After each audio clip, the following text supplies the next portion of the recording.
The scene that appeared was of an abandoned construction site. Outside, there was even a sign that said no entry, but a group of people ignored the rule and still camped there. And then, very soon, they had to pay the price for that. A strange sandstorm appeared out of nowhere, covering the area around the tents. Not far from there, a young man was sitting on the ground, terrified. In front of his eyes, all his friends had become lifeless corpses, blood splattered everywhere. The sight was so horrifying that the young man burst into tears, his mouth twisted, unable to form words. A sandstorm. Why is there a sandstorm here? As soon as he finished speaking, a shadowy black figure with no visible face appeared behind a bush. Not only that, but in its hand was a long blood-stained blade. On the tip of the blade, two small round holes held two bronze bells that jingled non-stop in the wind. The more he heard those piercing sounds, the deeper the young man sank into despair, reaching out his hand in a last desperate plea for help. "Help, help me." But before he could finish his words, that black figure suddenly dashed out of the bush, moving as fast as the wind. Then a long tentacle wrapped tightly around the unfortunate young man's ankle, preventing him from struggling. Just like that, he was helplessly dragged straight into the bush, his hands clawing desperately at the ground. In the blink of an eye, he was gone, leaving behind only thick sand and the scratch marks on the ground. Time passed quickly until morning came the next day. The young man from yesterday had become a corpse, his skin pale, mouth wide open. Beside him, a sigh sounded. What a pity. 3 figures appeared from nowhere, observing the body with puzzled eyes. Why did he enter the restricted zone? The short-haired girl stood up and spoke. "Another victim. I guess we'll have to write another report." Hearing that, the ponytailed girl added, "Judging by the footprints, it must be a big one. If we don't want to work overtime, we'd better get started." Just as she said that, suddenly a swirl of sand appeared around her, making her stop. She immediately looked ahead with high alert, reaching into her clothes to pull out something. What she took out was a handleless knife wrapped with a white string. Without hesitation, she slashed hard across her palm. Blood gushed out thick and red. Then the black-haired girl pressed the blade into her wounded palm. Suddenly, a strange scene unfolded. The flowing blood covered the blade, causing it to gradually lengthen, her arm turning dark. Pain was written all over her face. She groaned but still endured it. At that moment, the short-haired girl pointed toward the black shadow flickering behind the bush and shouted, "Officer Kang!" It appeared. Through the storm of sand, a figure with crimson skin holding a long blade slowly emerged. Yet none of the 3 seemed worried at all. The ponytailed girl's eyes flashed with killing intent as she stared forward and said, "I'll handle this." Then she stepped forward. The small knife in her hand had turned into a long sword, merging completely with her body. On the back of her jacket were the words, "Special Sandstorm Response Unit." The scene shifted elsewhere, at a towering skyscraper under the blazing sun. Inside a room, an exam was being held.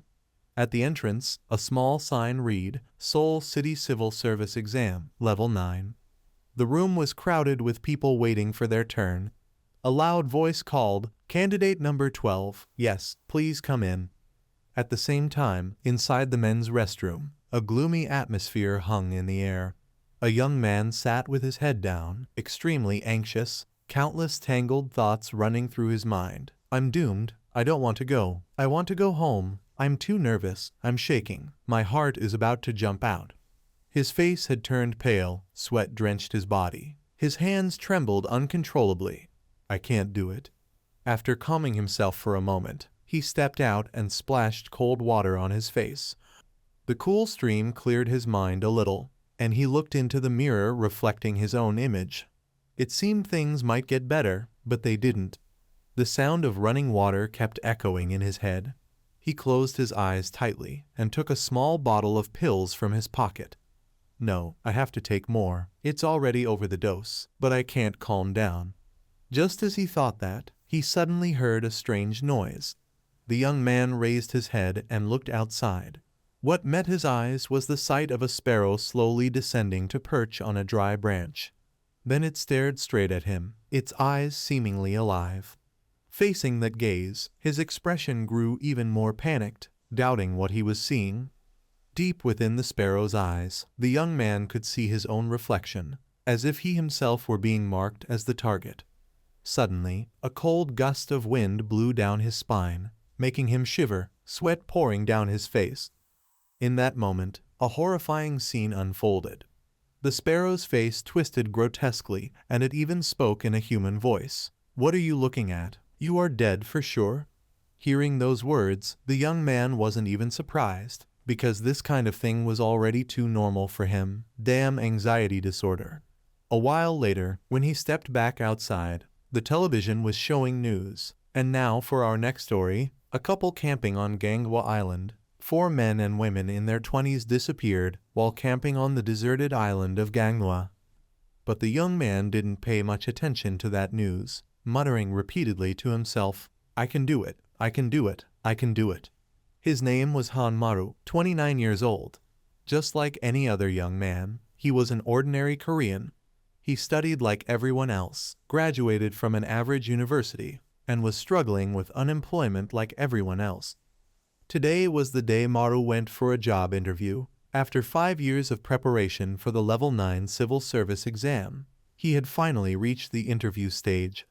Just as he was thinking that, the door in front of him opened and a woman stepped out, calling loudly, "Candidate number 35, Han Maru." Hearing his name, he quickly stood up and answered, "Yes, that's me." The woman continued, "Please wait for your turn." This was the moment Maru had been waiting for so long. He clenched his fists tightly, showing his determination. "Good, this time I must pass." Though he said that, he still couldn't stop feeling anxious, his whole body stiff as he walked like a robot, trying to reassure himself, "Come on, you can do this." Inside the room, at the main table sat a man with a very serious expression, the light from his glasses flashing as if probing the person before him. Seeing that look, Maru swallowed hard, sweat dripping down his face. The man asked, "What motivates you to become a civil servant?" Maru immediately replied, "I want to become a civil servant to contribute to the community." Though that was what he said out loud, deep inside another voice whispered in his ear, "For a stable life, a steady salary every month, a safe life without chaos." The man continued, "And if your superior behaves wrongly, what will you do?" Maru thought for a moment and answered, "I will honestly point out the mistakes to my superior and find a way to resolve them together. Of course I will handle it flexibly." His inner voice protested furiously, "Oh come on, just pretend you don't know. What if you get in trouble?" Hearing that answer, the interviewer wrote something down on his paper. "How are your social relationships?" Thinking everything was going smoothly, Maru smiled and said, "Terribly bad. I'm not good at socializing, and just maintaining relationships itself is already stressful. Back in college, my classmates even whispered behind my back that I had adult ADHD." His other self ground his teeth and argued, "My friendships are great. I'm close with my seniors and juniors too." That made the interviewer pause, his face showing shock as he said, "Huh." Only then did Maru realize he had said the wrong thing. I said it backwards." But before he could explain, the interviewer sighed and continued, Then the final question. As he spoke, his glasses gleamed sharply. "What was the most difficult moment in your life, and how did you overcome it?" Maru fell silent, his mind spinning, stammering, Actually, I've never really faced anything that difficult." He thought to himself, "This is it. This is the moment." The man interrupted, "Just think simple. They just want to see how you handle problems." Maru strained his memory. "Let me see, right now I can only remember." Scratching his head, he began to tell, "When I was little, I once went hiking with my father." As soon as he said that, the image came back vividly. Around him was a sandstorm, blinding and thick. His eyes widened, his back went cold. He could still remember what he had seen then, a grotesque being that didn't look human staring right at him. Just recalling that face made Maru's head spin, his vision blurring into darkness. Right after that, the scene in his memory twisted, the monstrous creature revealing thousands of eyes and countless corpses lying scattered, blood splattered everywhere.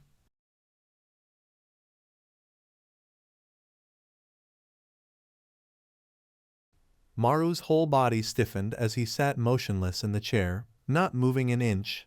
His pupils slowly rolled back, completely losing consciousness. The chair toppled backward, crashing loudly to the floor. After a moment, Maru gradually regained a bit of awareness, his eyes half open, staring upward. But everything still looked blurry. In his field of vision was the ceiling of the company office. Before he could make sense of what had happened, the interviewer hurried over, calling out loudly, "Mr. Hanmaru." The man tried shaking him to wake him up. "Mr. Hanmaru, are you all right?" Before Maru could respond, a violent churn rose from his stomach, and he couldn't hold it in any longer. That evening, in an old apartment complex, the sun had already set. Inside a small room, Maru lay sprawled on the bed, a can of beer in hand, sighing endlessly. "It's over." He bit into his pillow and cried miserably. "I must have failed the interview. No job, no girlfriend, not even friends. Can I ever live a normal life like everyone else?" Just as he said that, a loud noise came from outside the door, making him flinch and turn to look. Maru quickly pulled himself together, got up, and went to open the door, asking, "Who is it?" Before his eyes stood a broad-shouldered woman towering in the doorway, making him jump. She shouted angrily, "Why didn't you answer your phone?" Hearing that, Maru pouted and stepped back inside, replying, "What's wrong, Mom? Didn't you go to work?" In her hand was a large bag of food, which she held out to him and said, "I brought you some food. I'll go home after this. You still need to eat anyway." Seeing the food container, Maru's eyes lit up, drool almost spilling from his mouth as he asked, "Is it something savory, Mom?" She replied, "No, just kimchi and stir-fried black beans."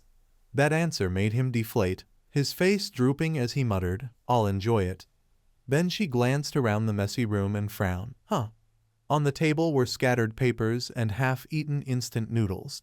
Nearby, a few beer cans and soda cans lay rolling on the floor.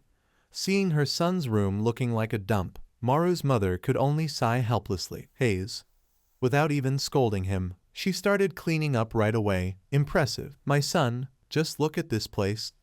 Maru responded, "Leave it, Mom. I'll clean it later." But her next question made him collapse hopelessly into a corner. "So, how was the interview?" He held his head and wailed, "I threw up on the interviewer." Hearing that, she didn't scold him at all, just folded her arms, sighed deeply, then, without saying a word, smacked him hard on the back, making him cry out in pain, Just do better next time, don't lose heart." Rubbing his back, tears welled up in his eyes. "It really hurts." Before Maru could react, his mother pulled out an envelope and asked, "Out of money again?" Hearing her concerned voice, he couldn't help but get emotional, sniffling. Then he refused the money she handed him. "No need, Mom. I'm an adult now. I've got part-time work." Before he could finish, she flexed her arm, her sleeve tightening as she interrupted, "Take it. Just listen to your mother." Terrified, he quickly accepted it. "Yes, thank you, Mom."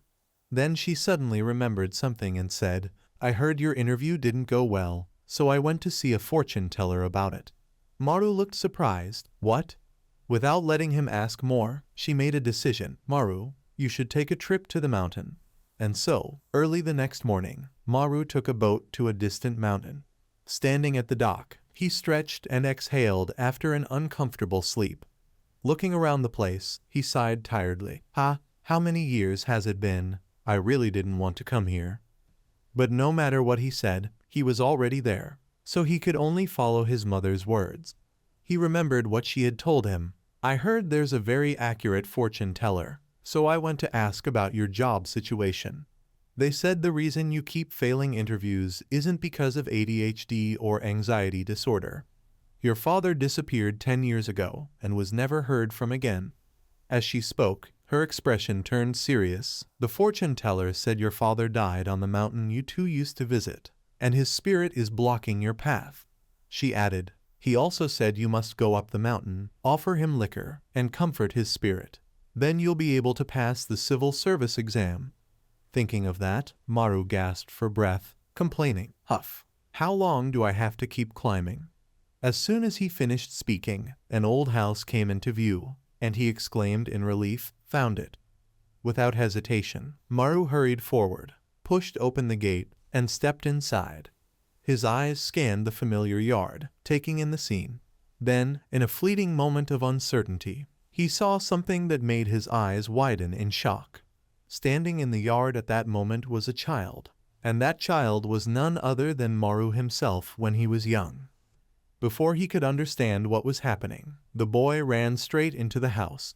As he approached the door, he did not go inside immediately but instead cracked it open slightly to peek in.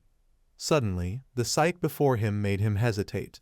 Inside the house, shrouded in darkness, stood the figure of a man holding his head. The man's posture looked unstable, his face turned inward. Yet, the boy still decided to push the door open, letting the light from outside stream in. As the room gradually filled with light, the boy's fear subsided slightly. He ran inside, clutching tightly to the man's pant leg, and called softly, "Dad, I'm hungry, Dad." Hearing his son's voice, the man remained motionless, faint groans echoing from his throat. Suddenly, his eyes flew open wide as he screamed like a madman. Returning to the present, Maru was still standing at the doorway looking in. But inside, the room was completely empty. No one there, only his own shadow cast across the old floor tiles. Before he could process anything, a sharp pain gripped his chest. Maru's hands trembled uncontrollably as he struggled to hold back the nausea. Too suffocating. He forced himself to take a slow, steady breath, then exhaled deeply to calm down. Let's finish this quickly and get down the mountain. Without wasting more time, Maru opened his backpack, took out a bottle of liquor, then poured it into a small cup. As he poured the drink onto the ground, he said, "Father, I hope you rest peacefully in the afterlife. Mother sent me here." He continued, "I wish you happiness. Oh, and I also want to ask the mountain spirit for something." His eyes were filled with a sorrow beyond words. "Father left us. Mother worked so hard to raise me alone. Please help me find a stable job." While Maru was distracted, behind him the dust began to swirl violently into the air. Seeing it, his eyes widened in confusion. What's that? A sandstorm or a forest fire? Though unsure what was happening, Maru felt something was wrong. He immediately turned and ran toward the path down the mountain. "This isn't good. I need to get down before something bad happens. Safety first." Just as he said that, a voice echoed from within the sandstorm, "Safety first." Hearing it, Maru froze and glanced behind him. Did someone just answer me? Before his eyes was a wall of yellow sand obscuring the distance. But when he looked closer, he noticed a small figure slowly emerging, holding a long, sharp stick. What startled him even more was that its head was incomplete, part of it missing. His face showed clear bewilderment, yet he stayed still, trying to see what it was. The closer it came, the clearer it became. The sharp stick was a bamboo pole, and the creature holding it had the form of a human, its belly swollen like a balloon, its mouth torn wide open revealing rows of white teeth, and one side of its head was missing. It kept repeating Maru's words, "Safety first." Witnessing this horrifying sight, he couldn't believe his eyes and rubbed them hard. But no, it was still there, clear as ever. What is that?" Very quickly, the creature approached him, now only a few steps away. Maru didn't stand still any longer and turned to leave, thinking, "Another hallucination. Something feels terribly wrong." Yet before he could take a few steps, he froze in place. Looking down, he saw that his stomach had been pierced through by the bamboo stick, blood gushing out endlessly. Writhing in pain and panic, Maru collapsed to the ground. Behind him, the monster slowly advanced. In this situation, the best thing to do is run. What is this? Am I dying like this? Maru couldn't accept it. He had spent every day studying and working part-time, never even enjoying life. But maybe it didn't matter anymore. If I die, I won't have to worry about finding a job or paying debts. No one will care if I die anyway. Just when it seemed like he would give up, memories of his mother flooded his mind, making him jolt awake and cry out, "Mom." In that instant, Maru knew he couldn't die here. He clenched his teeth and endured the pain. Then, with one hand gripping the bamboo stick, he slowly forced himself to stand. His mother was his reason to keep living. Still, I can't die yet. Just as he thought that, the monster came closer, sniffing with its twisted nose. Seeing its mouth open wide and its long tongue lolling out, Maru held his breath in terror. From its throat came that same phrase, repeated again and again, safety first. Before he could react, it lunged at him. His eyes widened in horror as he saw a blue pupil staring directly at him. Mouth. Does it have an eye there? The monster's legs clamped tightly around him, holding him still, its mouth wide open aiming for his shoulder. Maru's face turned pale as he leaned back, trying to escape. Fall off. What is this? Before he could finish, the creature bit down hard into his shoulder. Pain shot through him instantly, jolting Maru awake, his eyes wide as he screamed. He could feel his flesh tearing apart. I'm going insane. Suddenly, a fragment of memory flashed through his mind. His father standing there, muttering something unclear. Wah, wah. His father's eyes glowed with madness. Eat, eat. Then he looked straight at Maru and screamed, cursed. In that moment, Maru's will to live surged even stronger. Without hesitation, he bit hard into the monster's shoulder and tore into its flesh. Grinding his teeth, he ripped its body apart with all his strength. The monster howled in agony and despair, blood splattering everywhere. Under the space, everything seemed to stop. Only the miserable screams of the monster could be heard. From deep within its throat, that eye was still staring straight at Maru. That gaze carried a demonic meaning that was hard to describe. It felt like it was drilling straight into his mind, and then finally that eye exploded, shattering and disappearing. Maru felt his mind falling into an abyss. His eyes suddenly opened. Wide before him was the sight of countless monsters piled on top of each other. They kept roaring as if wanting to escape. In that chaotic situation, Maru heard a strange sound. He wondered, what? Who was talking to him? He guessed he was dead. He could taste something metallic. Is this the taste of death? Just then that voice called out again. Hey! Maru slowly opened his eyes. Who is calling me this time?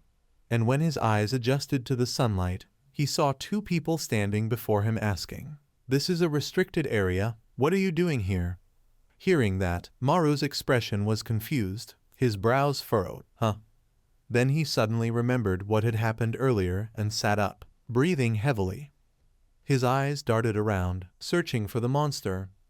Where is that monster? And the sandstorm disappeared with it. Hearing the word sandstorm, the man quickly ran up, grabbed Maru's arm. What? Say that again. What did you see? Though Maru didn't understand what was going on, he explained, the sandstorm suddenly appeared. Then a monster appeared and attacked me. Hearing that, the man's face showed shock. His eyes widened.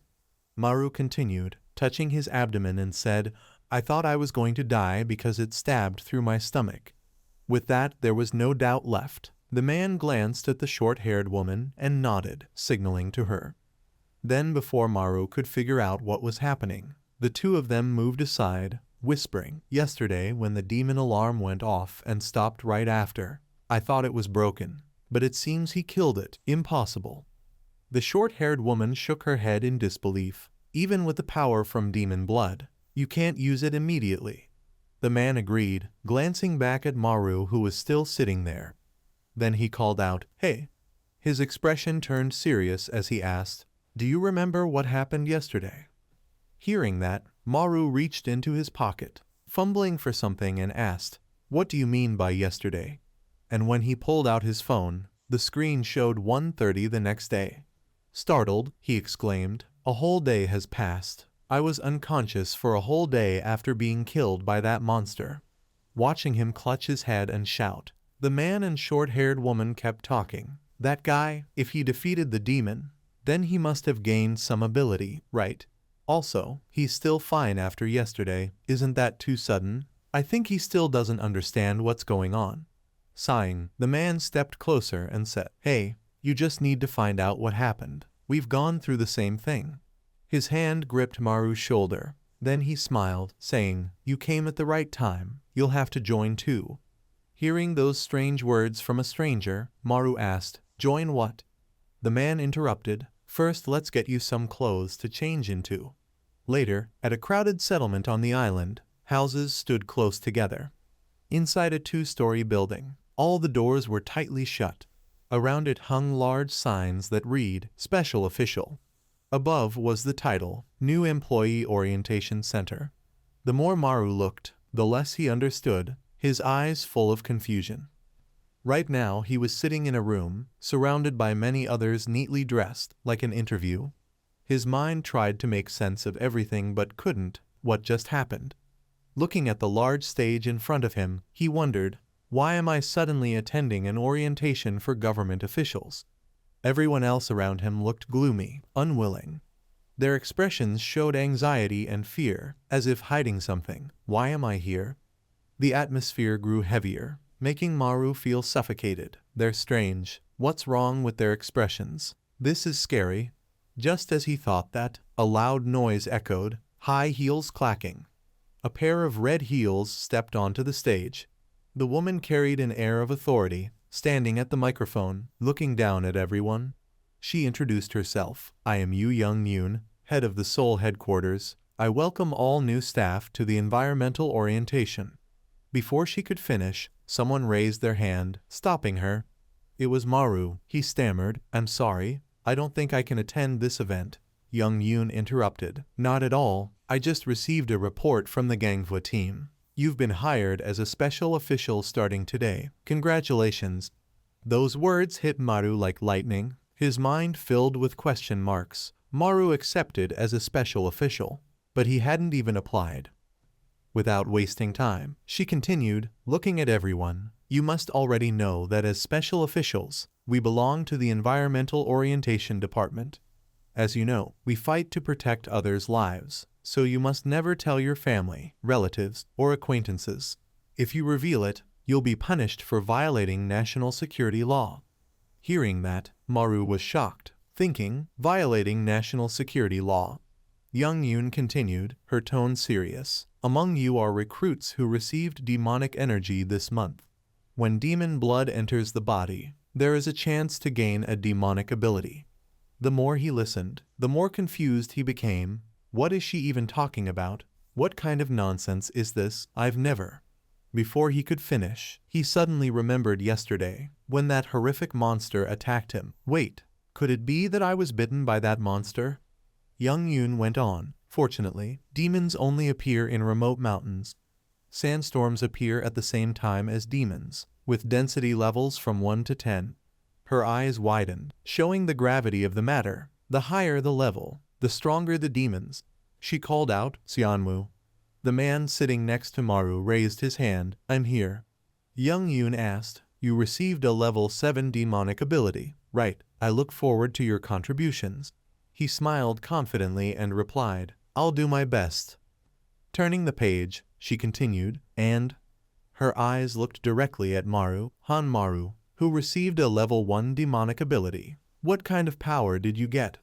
Hearing that, he scratched his head awkwardly and said, I think I still don't know my ability yet. Ahaha. As soon as he said that, Seonwoo burst out laughing beside him, making Maru flinch. Maru felt irritated, thinking, what? That guy just laughed at me, right? He's mocking me because he got level 7 while I got level 1. But then he realized it didn't matter much. That's not important. I just need to escape this place. Before he could act, suddenly an alarm blared, startling everyone. What's happening? Young Yoon exclaimed, oh, perfect timing. That's an alert. A demon has just appeared. Without giving them time to panic, they were all taken to a desolate mountain. She pointed forward, urging everyone. This is your practical training to show your abilities. Move quickly and climb the mountain. Though Maru didn't understand what was happening, he had to climb with the others, his head full of unanswered questions. What am I doing here? I just went through that crazy thing yesterday.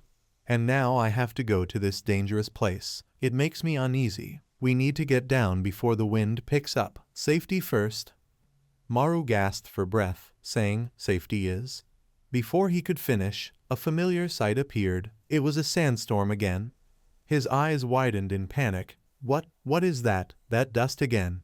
Through the thick dust, Maru could see a figure standing tall. But this time it didn't look like a monster, it seemed more human. After staring closely, he realized it was a girl. Her right arm dried up like skin over bone. Is that even human? Is she okay? While he was lost in thought, the girl suddenly looked straight at Maru.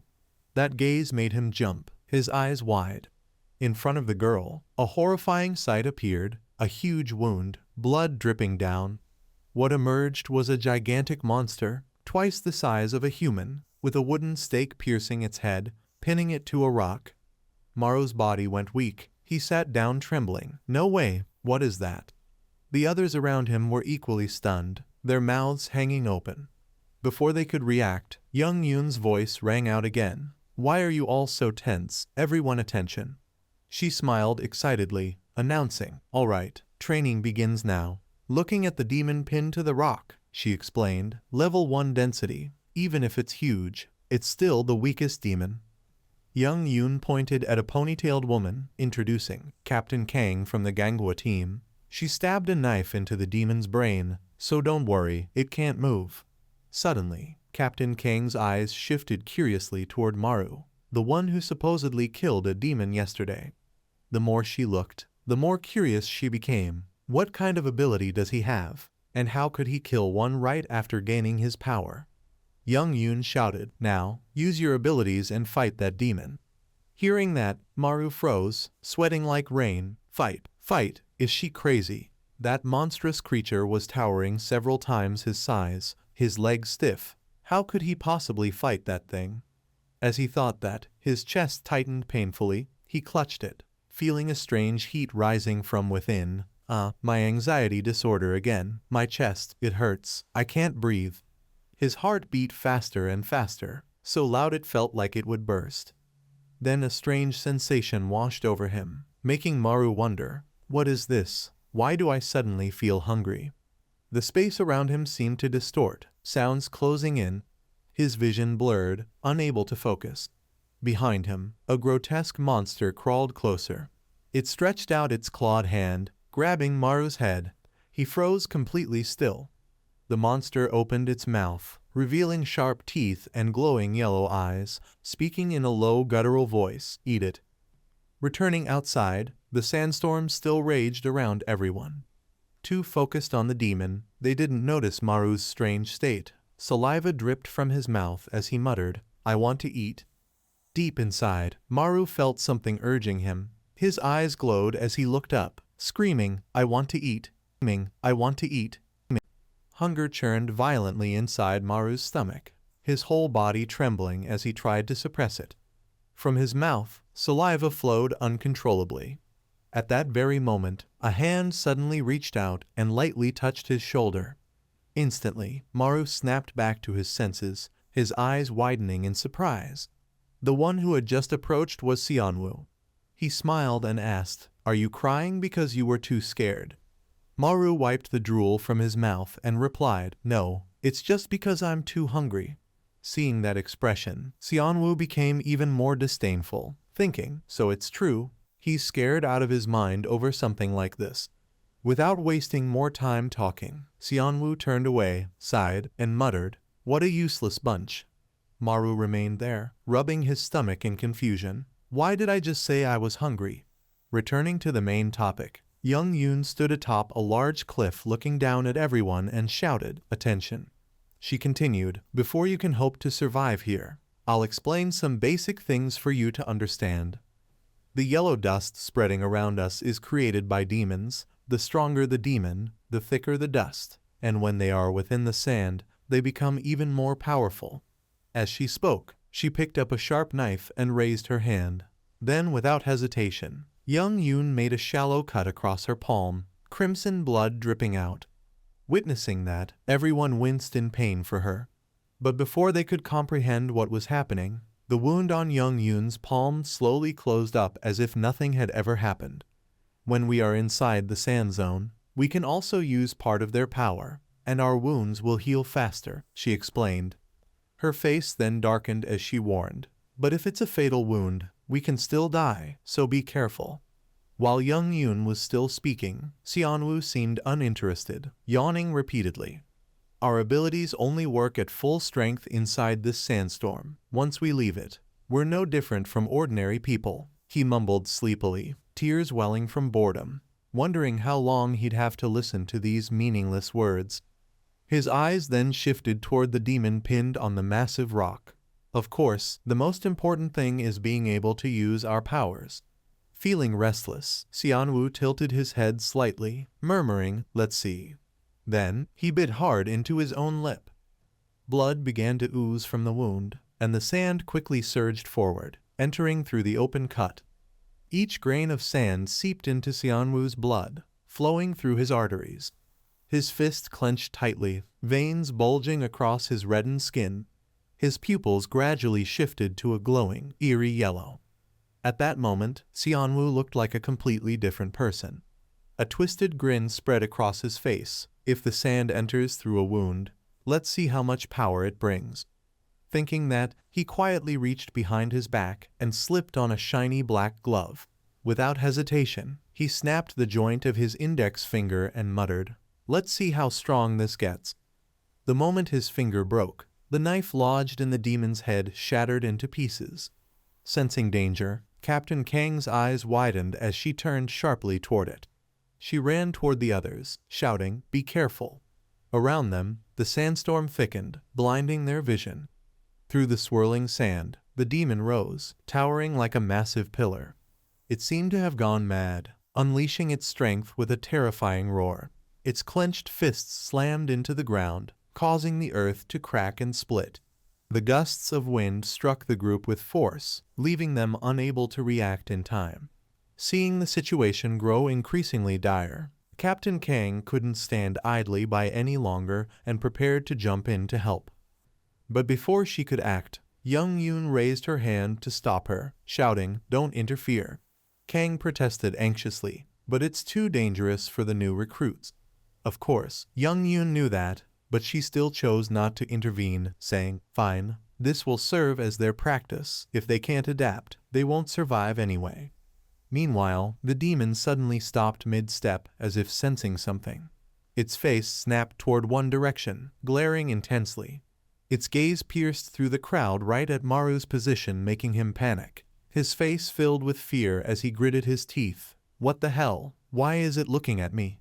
Before Maru could understand, the demon raised its hand, and from its palm, a gleaming scythe shot out like an arrow, flying straight toward him.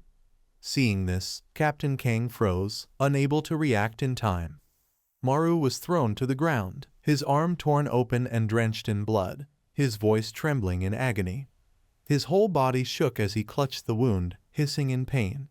While he tried to crawl away, the demon suddenly leapt high into the air, its fist clenched tight. "Damn it!"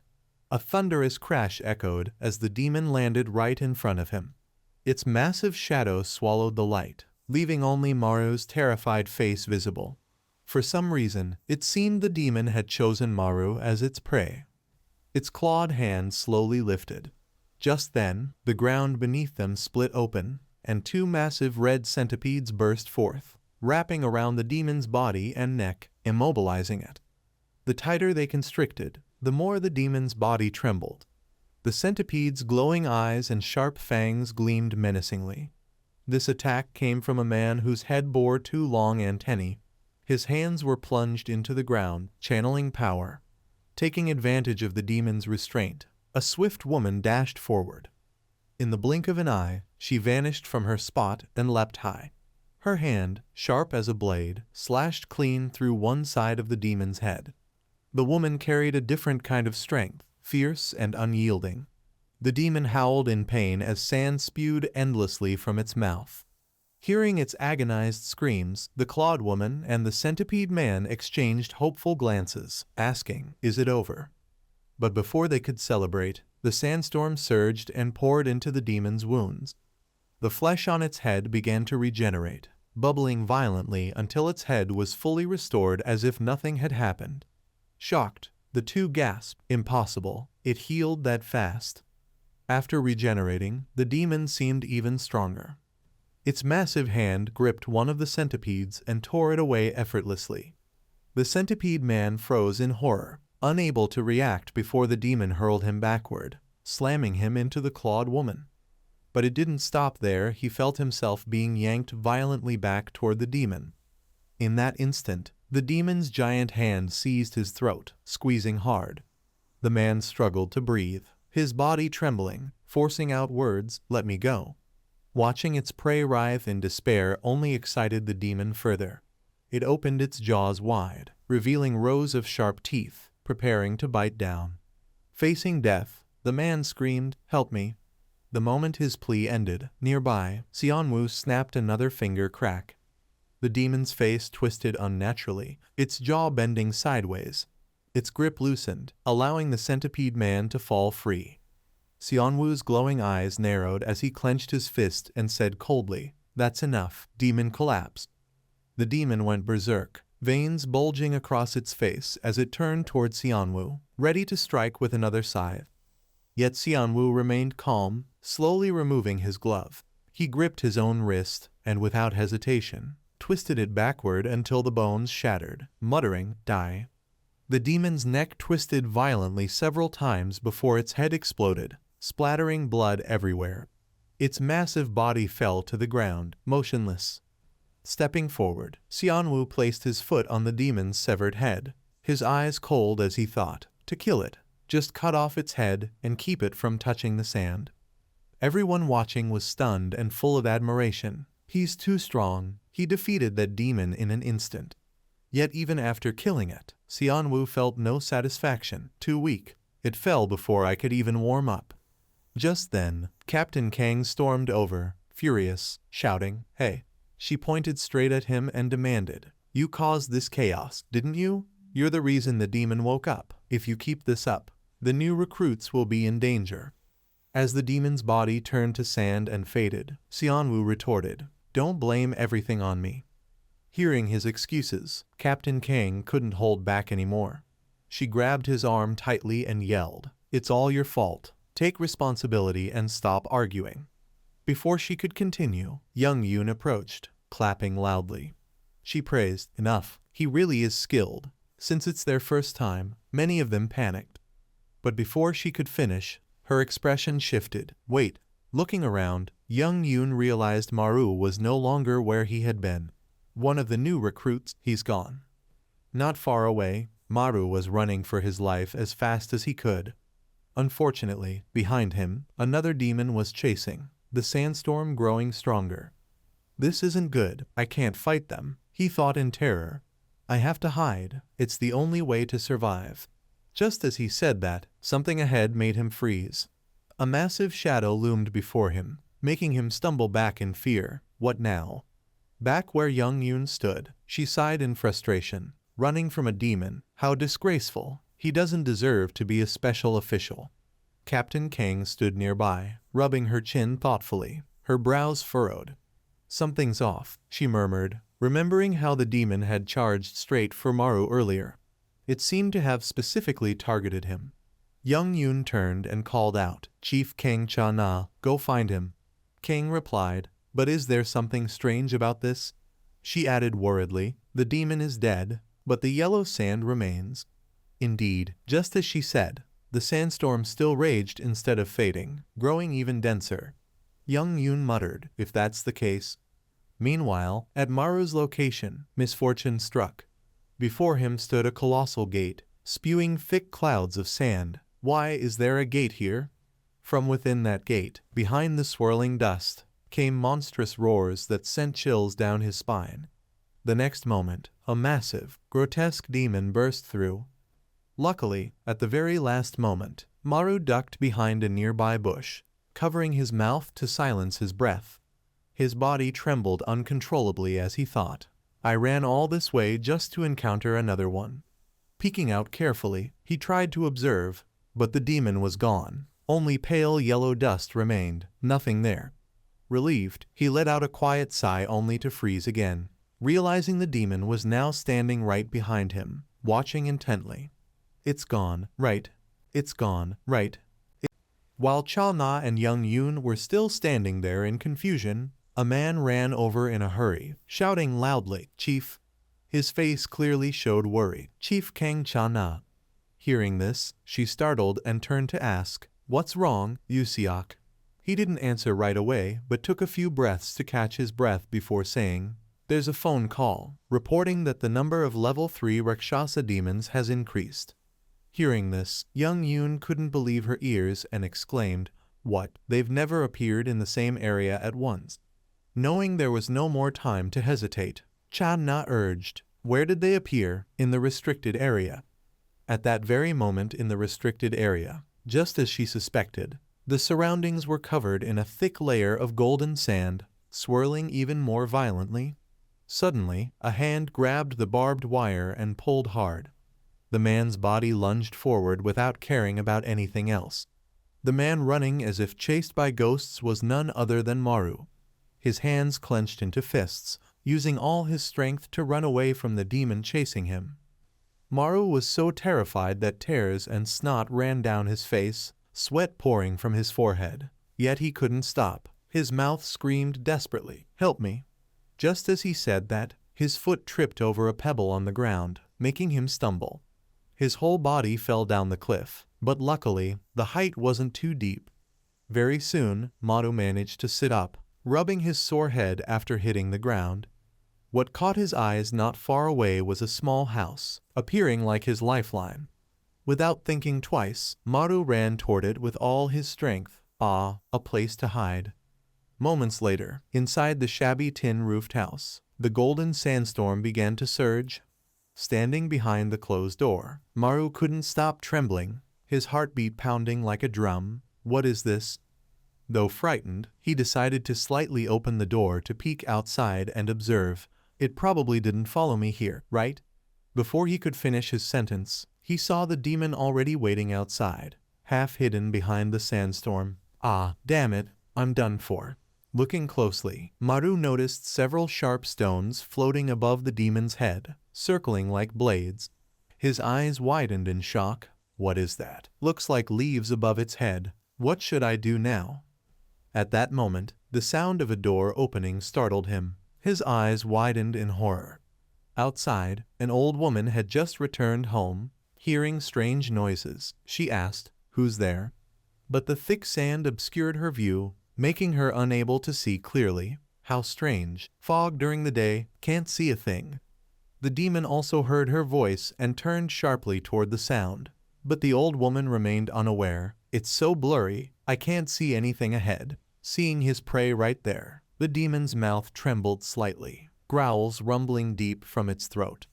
Inside the shed, Maru saw everything, his heart restless. Ah, it's an old woman, I must help her. But just as he was about to rush out, he remembered he had no power to fight. I don't have any special abilities. What can I do? Think, come on. After searching his memory, Maru remembered what Young Yoon once said. We possess Rakshasa demon powers, the ability to heal wounds within the sand. His eyes lit up, that's right. Though he knew injuries could heal within the sand, he hesitated. If the wound is too severe, I should still be careful. Just thinking about it made his body tremble uncontrollably. I could die. Maybe it's better to run instead of saving a stranger. Thinking that, Maru decided, I have to survive first. Outside, the old woman was still trapped in danger, asking in confusion, "Who's there, Changsub? Is that you?" Hearing the name, the demon muttered repeatedly, "Changsub, Changsub." When no one answered, the old woman decided to turn and leave. Why isn't he answering? But right then, a horrifying sight froze her in place. The demon had appeared right in front of her, towering like a massive tree. Seeing such a monstrous thing, she fell to the ground in terror. Ah, what is that? Yet the demon had no intention of letting her go. Its lips curled into a sinister smile, "Changsub." Then it slowly raised a finger toward her. Immediately, the sharp stones above its head all turned toward the old woman, ready to strike. Finally, the demon flicked its finger, sending the stones shooting forward like bullets slicing through the wind. The old woman closed her eyes tightly, bracing for death, unable to resist. But after a long moment, nothing happened. She opened one eye to look. Right before her, Maru stood there, using his body as a shield, his teeth clenched tightly in pain. Yet he forced a gentle smile and asked, "Are you all right, ma'am?" The old woman stammered, "I'm fine, but..." It turned out that after taking those hits, one of Maru's arms had been severed, his back pierced with sharp stones. He collapsed toward the old woman. "Child, your arm." Despite having no strength left, he still urged her, "Ma'am, please run." His breathing grew weaker, blood dripping endlessly from his wounds, thoughts swirling in his mind. Why do I only have level 1 Rakshasa power? It's as useless as me. Power means everything. Behind him, the demon approached with a satisfied grin, and Maru knew, without power, he'd die, unable to save her. Through his fading vision, he saw the old woman crying but refusing to leave. Maru gasped, "Ah, I don't want to die. Please help me." His vision blurred more and more, about to collapse any second. "Please, someone help me." He felt himself sinking into a pit of despair, groaning weakly, "Help me." At that very moment, the golden sand seeped into his wounded arm, endlessly. It entered his veins, spreading up to his neck, then across his face, veins bulging through his pale skin. His voice faded, his nose lifted as if sniffing for something. Maru now seemed like a different person, no longer feeling pain, slowly lifting his head. His mouth opened, drooling uncontrollably like he was craving something, his eyes glowing brightly, empty of life. Before the demon could react, Maru lunged first, attacking ferociously. Not far away in the forest, Channa was running desperately toward the restricted area. While searching for the demon, a loud scream made her stop. She turned toward the small house where the sound came from. Her face showed worry as she kicked the gate open and rushed inside. The sight before her left her stunned, unable to believe her eyes. The one being attacked wasn't Maru, it was the demon, being savagely torn apart by him. Channa shouted in shock, "Rookie, what are you doing?" Though the demon had taken a fatal bite from Maru, it quickly regained its advantage, grabbing his face tightly and hurling him backward. Facing the massive level 3 demon, Maru's body slammed into the rock wall, shattering it. Even after losing consciousness, he didn't scream but kept chewing the flesh he had ripped from the demon's body. After chewing thoroughly, he swallowed it whole. Even the demon was shocked by what had happened, unable to understand, blood still dripping from its wounds. This time was different despite the swirling sand. Its wounds didn't heal. Seeing it turn to flee, Channa muttered in disbelief. The Rakshasa demon can't heal after being bitten by the rookie. Her eyes widened. How could that be? But remembering something more urgent, she brushed the thought aside and charged toward the demon. No, now isn't the time for that. With her agility, she leaped high above the demon's head. Her eyes locked onto one of the sharp stones floating above it, reaching out her hand. Finally, she grabbed it, squeezing so hard that blood dripped from her palm. From that hand, a blade extended, merging with her arm as one, the iron power of the Rakshasa. Feeling the disturbance, the demon roared madly, raising its clawed hand to hurl the stones at her. Watching calmly, Channa didn't panic. When the time was right, her pupils flashed golden. Without hesitation, she swung her blade, slicing the stones into tiny shards. The fragments shot back at the demon, forcing it to cover its face in pain. Taking the chance, Channa counterattacked, slashing directly at its head. In an instant, she delivered a perfect strike down through the demon's body. Before it could react, its head split in two along with its gaping mouth. The body collapsed, disintegrating into golden sand as if nothing had happened. After finishing the demon, Channa's eyes remained sharp, wary, watching closely. Only when she was sure the demon's body was fading away did she finally relax. No longer staying there, she turned toward the old woman lying unconscious on the ground. Channa helped her up and asked, "Ma'am, are you all right?" Seeing her open her eyes slightly, she asked again, "Are you awake?" The old woman startled, sitting up, looking around in confusion. "Huh, what happened?" Channa smiled. "It's nothing, just a wild boar from the mountain causing trouble." Luckily, by the time the old woman woke up, the sand and demon had both vanished. Channa sighed in relief, thinking, "Good, the demon disappeared with the sand." The old woman cursed angrily, "Those wild boars again." Seeing that there was no more danger, Channa reassured her, We'll take care of them, don't worry." Hearing that, the old woman calmed down and went inside, closing the door. "Thank you for your hard work." Cha Na replied, "Please go inside, ma'am." After seeing her enter the house, Cha Na's expression turned cold as she looked behind her. She quickly walked to where Maru lay and said, "But..." Her eyes showed suspicion after what she had witnessed. "What's with this rookie?" Maru's arm, which had been severed, was now completely healed as if nothing had happened. She had never seen such a rapid recovery. His arm was just cut off, and now it's grown back. Could he really only have level 1 Rakshasa power? In the blink of an eye, the events of that day had passed. At this moment Maru was lying on the bed when suddenly a nightmare made him wake up screaming, Damn it, what the hell?" His hands trembled as he grabbed his phone and saw that it was already 8:26. Tomorrow he would start working. In his mind, images of the previous monster with its sharp features kept appearing. Next was the image of it being pierced through the head by a knife, pinned to a large rock. Finally, there was the scene of Maru being attacked by a crescent-shaped strike from its hand aimed directly at him.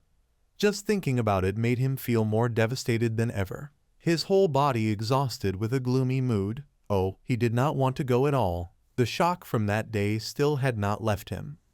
Maru lay down on the bed, flailing his arms and legs while screaming, "Absolutely not."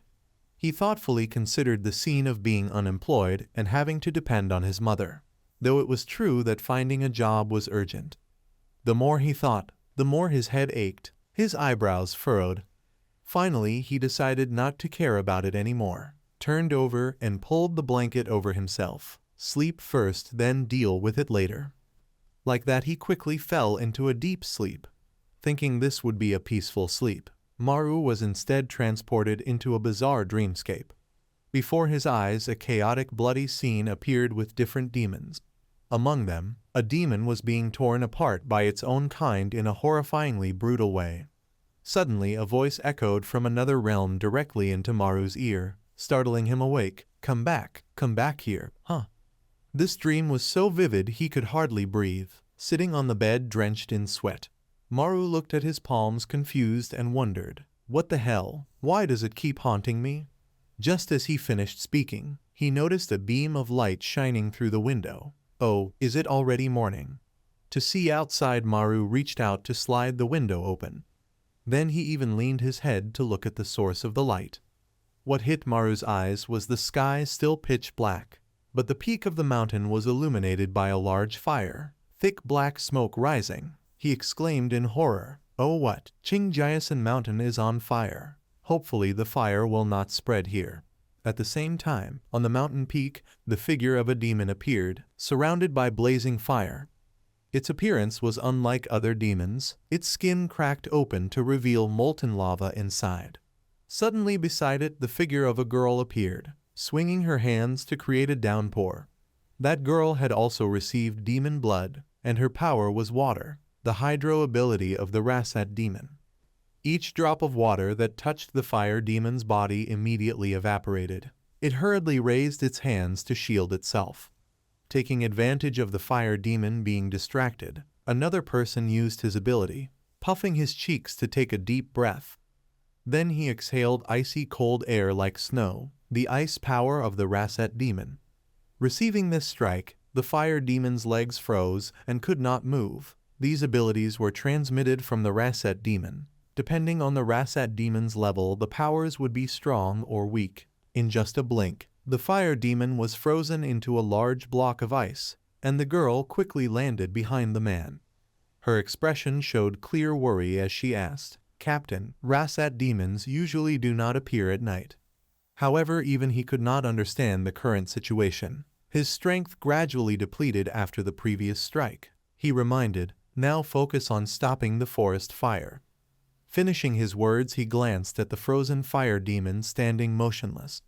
Without hesitation, he raised his hand and took out a weapon made of ice. Although unsure if he could defeat the demon, the man still took responsibility. "Leave this to me." Saying this, he held two weapons and rushed quickly towards the fire demon. Before the man could execute this, unexpectedly a column of black energy appeared from nowhere, shining directly into the demon's brain. It was as if an invisible force commanded the demon to return here. Immediately it reacted, arching its neck towards the sky, shattering the ice block in an instant. Yet the man had no intention of stopping, holding his weapons and rushing forward. Instantly the fire demon did not stand still, clenching its fist and swinging. With just one punch it sent him flying backward in a flash. His whole body hit a nearby tree hard before he could stop. Fortunately, in danger, the man quickly used his hand to shield his front, the arm scorched by the heat, trembling in pain. Witnessing this, the girl with hydro abilities ran over anxiously, calling out, "Captain." The fire demon grew even stronger. A hole of boiling lava appeared behind it. Then it let out a loud roar. The hot lava erupted violently. The man truly could not understand what was happening, his eyes wide, saying, "Why?" Looking at the enormous figure standing before him, he grew even more suspicious. Why has it become stronger like this? Scene shifts to a tall building. Lights turned on all at once. Seoul headquarters. Inside the command room, the red alarm sounded continuously. Seeing this, Young Yoon asked, "What is the current situation?" On the data screens, information kept changing, and the source of the alarm was not just one place, but many at the same time. The data observer answered, "On more than 20 mountains across the country, 20 raids are occurring." Not only that, the more astonishing thing is, the form of the Rasad demon has completely changed. Hearing this, Young Yoon recalled what happened during training. What? Impossible. Rasad demons have never appeared simultaneously in one area. She worried and wondered. This started last week during On. Why is that? Just as she thought this, someone turned and called, "Director, there is an urgent call from Busan headquarters." She quickly pressed the answer button and asked, "Seoul headquarters here, what is the matter?"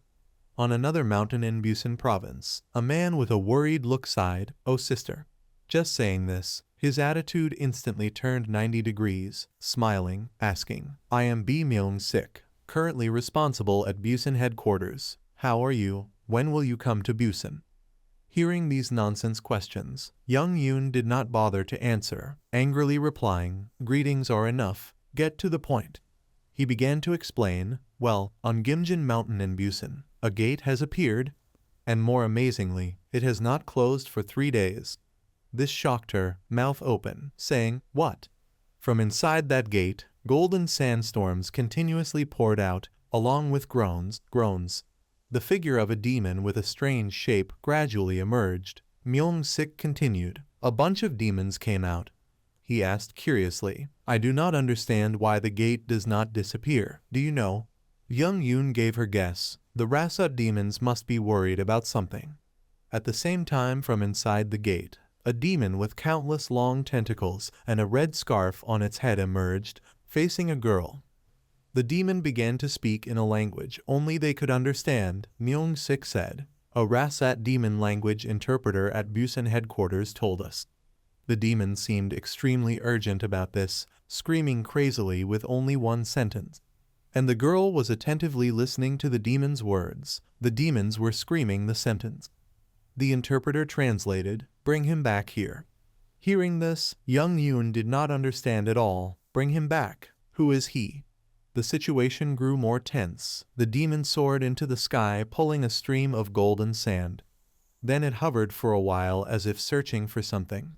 Finally, it used a sharp tentacle to land on the ground mysteriously. Myung-sik's face darkened as he continued, "I do not know about that either. Anyway, I think that person should come here." Saying that, but truly at this moment they did not know who the demons were referring to, while the demons continued rampaging everywhere. Without hesitation, Young Yoon pressed the emergency mobilization button to call another group of soldiers. Her eyes widened in extreme worry, sweat pouring down her face. At the same time in the sky, on a mountain, a helicopter flew to survey the situation. Suddenly a bell rang at headquarters. A young man answered. "What is the matter?" Young Yoon replied. "The situation on Gimjin Mountain in Busan is not good." His voice remained calm. He continued, I understand." Standing outside the helicopter, his gaze fixed downward, he said, "I will handle them and call you back later."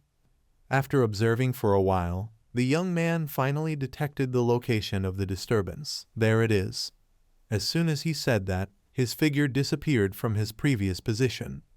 Without hesitation, he dove straight down like a moth to the flame. From afar, only a beam of light could be seen falling onto the mountain covered by a dense sand stream. Very quickly, the young man finally reached the sand dust. Touching it meant his ability would be activated. He hurriedly took a deep breath, allowing the golden sand to enter his body. Immediately his eyes glowed golden, veins protruding on his face. His whole body was positioned vertically downward, legs pointing straight up. But just with one command, the situation completely reversed, space inverted. At this moment the young man landed on top of the gate. His feet lightly touched the black tiled roof with a few cracks. Witnessing the shadow standing there, a girl exclaimed in surprise, "Huh." She strained her eyes to see who it was. "Who is that? Suddenly he appeared here." Saying this, she quickly waved to urge the man to leave. "Hello? It is very dangerous here." Hearing this, the red scarf demon was startled and turned its head. Its lips curled to reveal sharp teeth along with groans from its throat. Without hesitation, it rushed straight to the girl, intending to kill her. Its leg formed a spear-like strike with wind-cutting speed. Hearing the strange sound, the girl was startled, looking up. The scene made her terrified, falling to the ground, shouting, "Aw!" Her face showed fear as she turned to see how long she could survive. At this moment, the Red Hood demon seemed frozen, motionless, without reaction. The one who did this was the young man standing on the gate. He continued to raise his hand to tear open a path in space. The gap gradually widened, and it connected directly behind the Red Hood demon, a tier in space. Wasting no time, he reached into the tier. Then his eyes flashed with murderous intent. Yanking back, the Red Hood demon's head was torn apart instantly, blood spraying everywhere. In the young man's palm, the demon's head remained intact, its neck still connected with the entire spine pulled out. The demon's body collapsed to the ground and slowly turned into dust. Witnessing this, others gaped in amazement, unable to believe their eyes. After dealing with the demon, the young man stepped down and said, "Hello, everyone has worked hard." He waved and smiled, saying, "From now on I will handle this. Everyone rest." The man was deeply moved, clenching his hands as he finally could rest. The girl behind ran over and asked quietly, "Captain, who is that?" He replied enthusiastically, "You are new, so you probably do not know him. He is the first in the Dust Gold Special Forces with the powers of the Rassad demon." Returning to the main matter, the young man with blue hair stretched and warmed up. Then he bent down, placing his hands on the ground. "Now let's finish them." That was Chief Jeong Il-du, the strongest Rassad demon power user at the moment. From where he placed his hands, numerous deep purple beams struck across the ground towards the gate. These beams penetrated every inch of the mountain towards the highest point. Then all of them shot up into the sky simultaneously, forming lightning bolts flashing brightly. Along with this, the full moon added to the grandeur of the scene. The mountain scene was bursting with countless purple lightning bolts that drew everyone's attention. A girl, shocked and stammering, asked, "Those black cracks, what are they?" The man beside her replied, "This is also the first time I've seen them. I heard he has spatial abilities. That's the strongest power, right?" The black cracks grew denser and denser. Il-du quickly stepped forward, raising his hand to tear open a large rift. From within the opening came sounds of groaning, screaming, and thick clouds of yellow dust. At the same time, on Mount Chungai in Seoul, a raging fire ignited, lighting up the entire sky. The flame, small at first, quickly spread through the forest, burning every tree around it, smoke rising thick into the air. The fire demon had now transformed into a more terrifying form, with sharp stones sprouting across its head and white smoke seeping from its body. The man with ice powers was in complete despair, his arm throbbing with unbearable pain, trembling constantly. Looking toward the fire demon standing before him, he muttered helplessly, "Is this really the end?" Saying that, he turned toward the girl with water powers urging, "Run, wake up." The fire demon let out a deafening roar that made him flinch and turn his head back. In that moment of surprise, he barely managed to raise his arm to form an ice shield to block the attack. But things didn't stop there. The fire demon went berserk, tightening its fists and pounding furiously toward the man. The more it struck, the more he weakened, one knee collapsing to the ground. The continuous blows hammered against the ice barrier until finally it cracked apart. After one more punch, the shield shattered completely, and the man took the full brunt of the fire demon's strike. His body was sent flying backward, rolling across the burning ground. His eyes flew open in shock, sweat pouring down as he thought, damn it all." At that moment, he had no other choice but to shield the girl with his body, wondering, am I really going to die like this? He shut his eyes tightly, awaiting his grim fate. But even after a while, nothing happened. Surprised, he slowly opened his eyes to glance ahead. Right in front of him, a space rift had been torn open, and the fire demon was being pulled violently backward. The one who saved him was none other than Ildu, his hand gripping the demon's head tightly. Before the demon could understand what was happening, its whole body was yanked away to another place. Its massive frame slammed into a large wall, dust exploding everywhere. Ildu didn't stop there. He landed a thunderous punch that triggered a massive explosion, shockwaves spreading all around. Seeing the fire demon lying motionless and unconscious, he finally sighed in relief and muttered, "Now then." The corner of Ildu's mouth curved into a satisfied smile as he raised his hand and shouted, "Time to handle the next area." Without hesitation, he spun his arm lightly, activating his full spatial power. All the glowing purple rifts shone brightly at once, shifting completely. On Mount Seolhak in the province of Wando, a sandstorm still raged thickly. Under the relentless assault of demons, the gifted fighters grew exhausted, pinned down under the weight of their foes. One demon pointed at him, speaking in strange words no human could understand. Suddenly, its arm extended like a spear, piercing straight through the man's body, making him scream in agony, "Ah!" Just when it seemed he would die, a spatial tear opened behind the demon. Before it could react, it was sucked in completely and vanished in an instant. The same scene repeated at Mount Madang in Gwangju, and at Mount Hanhwa on Jeju Island. Demons mid-battle were pulled in and disappeared, leaving the gifted ones stunned. What? Across countless other rifts, all the demons were being dragged toward a single point. Their bodies, unable to resist, were pulled helplessly into the void. Once the demons had gathered in one place, the spatial rifts quickly sealed shut, vanishing as though nothing had ever happened. At headquarters, the monitor shouted in shock, "Director, except for Busan, the golden sand everywhere else has disappeared." Hearing that, Young Yoon finally exhaled in relief. No need to worry, that means he's already in Busan. Back at Ildu's location, his eyes flashed sharply as he glanced around. All around him, countless demons stood ready to attack. Ildu remained calm and steady, asking, "So you've all gathered here?" He smirked with satisfaction, then said, "Well, let's begin." The demons went mad, roaring loudly in unison. Taking that as a signal, they all charged at once. Their numbers were overwhelming enough to make any normal person tremble just from the sight. Their target was Ildu. But before they could even reach him, he raised his hand and froze the entire space in place. Without hesitation, he drew his finger across the air, unleashing a move called Space Slash.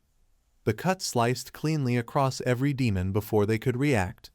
Not stopping there, Ildu spun his hand, creating circular spatial slashes. When space returned to normal, every demon had been killed, not a single one left standing, blood soaking the earth red. Witnessing this, everyone nearby was left speechless, jaws hanging open. The girl thought in terror, what? I've never seen power like this before. Among all the demons, the fire demon still barely clung to life. Ildu walked over, kneeling to inspect it closely. Then he waved his hand and called out, "Interpreter, come here." Grabbing the demon's head, he pulled it up to face him. Then Ildu went straight to the point. Why have you all been pouring out like this for a week?" The interpreter began translating its words. To bring him back. His eyes flickered with doubt as he asked, "Him, who?"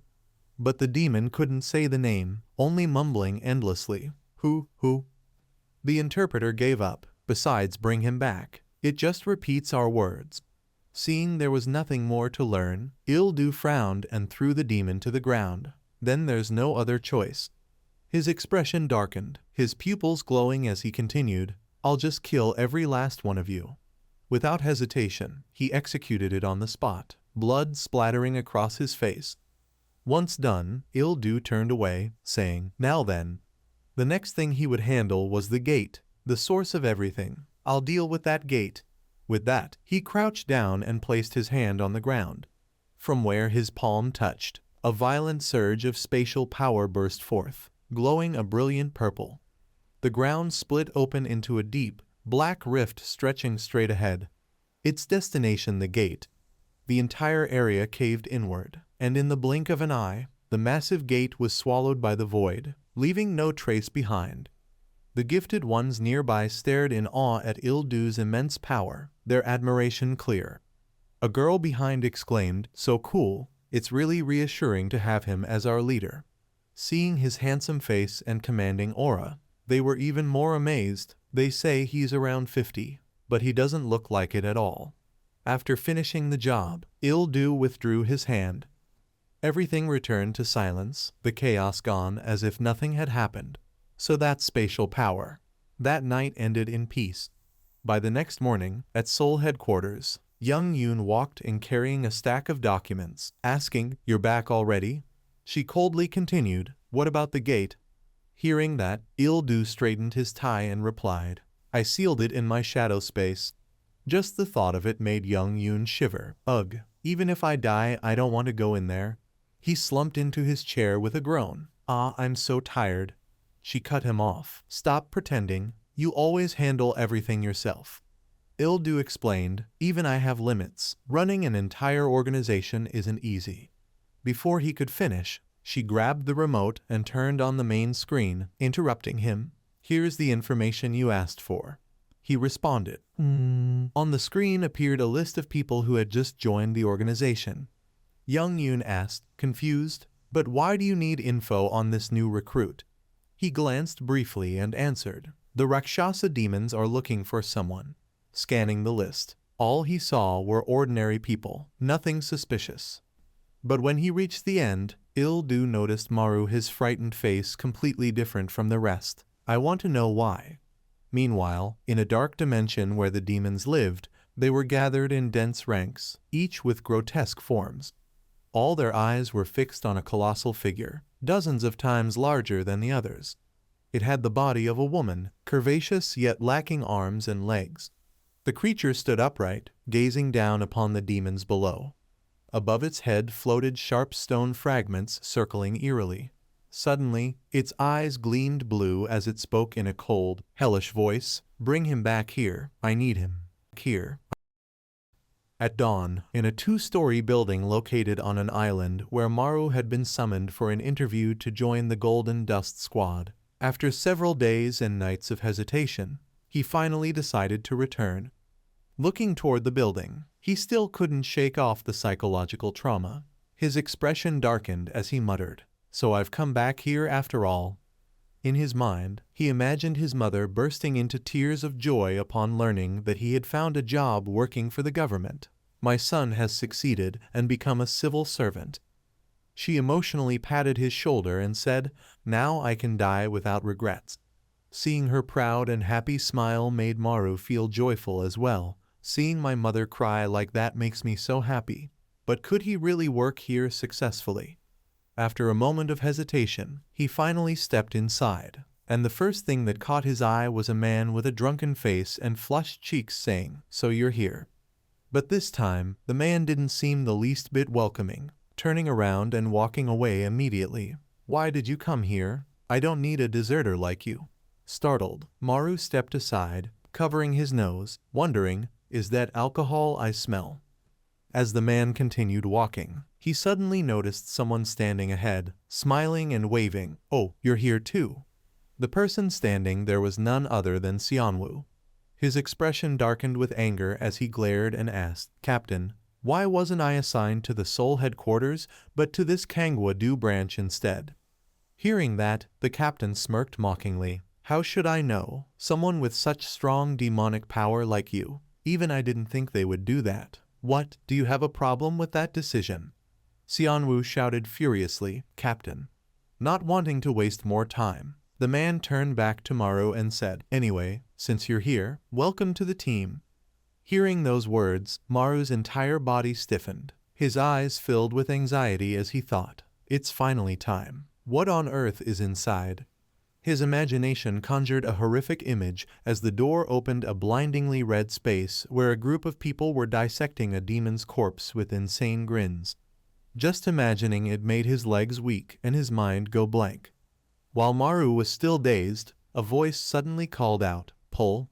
He snapped back to reality. "Hey, Hanmaru." The voice belonged to the captain, who urged, "Are you not coming in?" Following the direction, Maru stepped inside, only to find the place completely different from what he had imagined. It was just an ordinary office with ordinary people diligently working.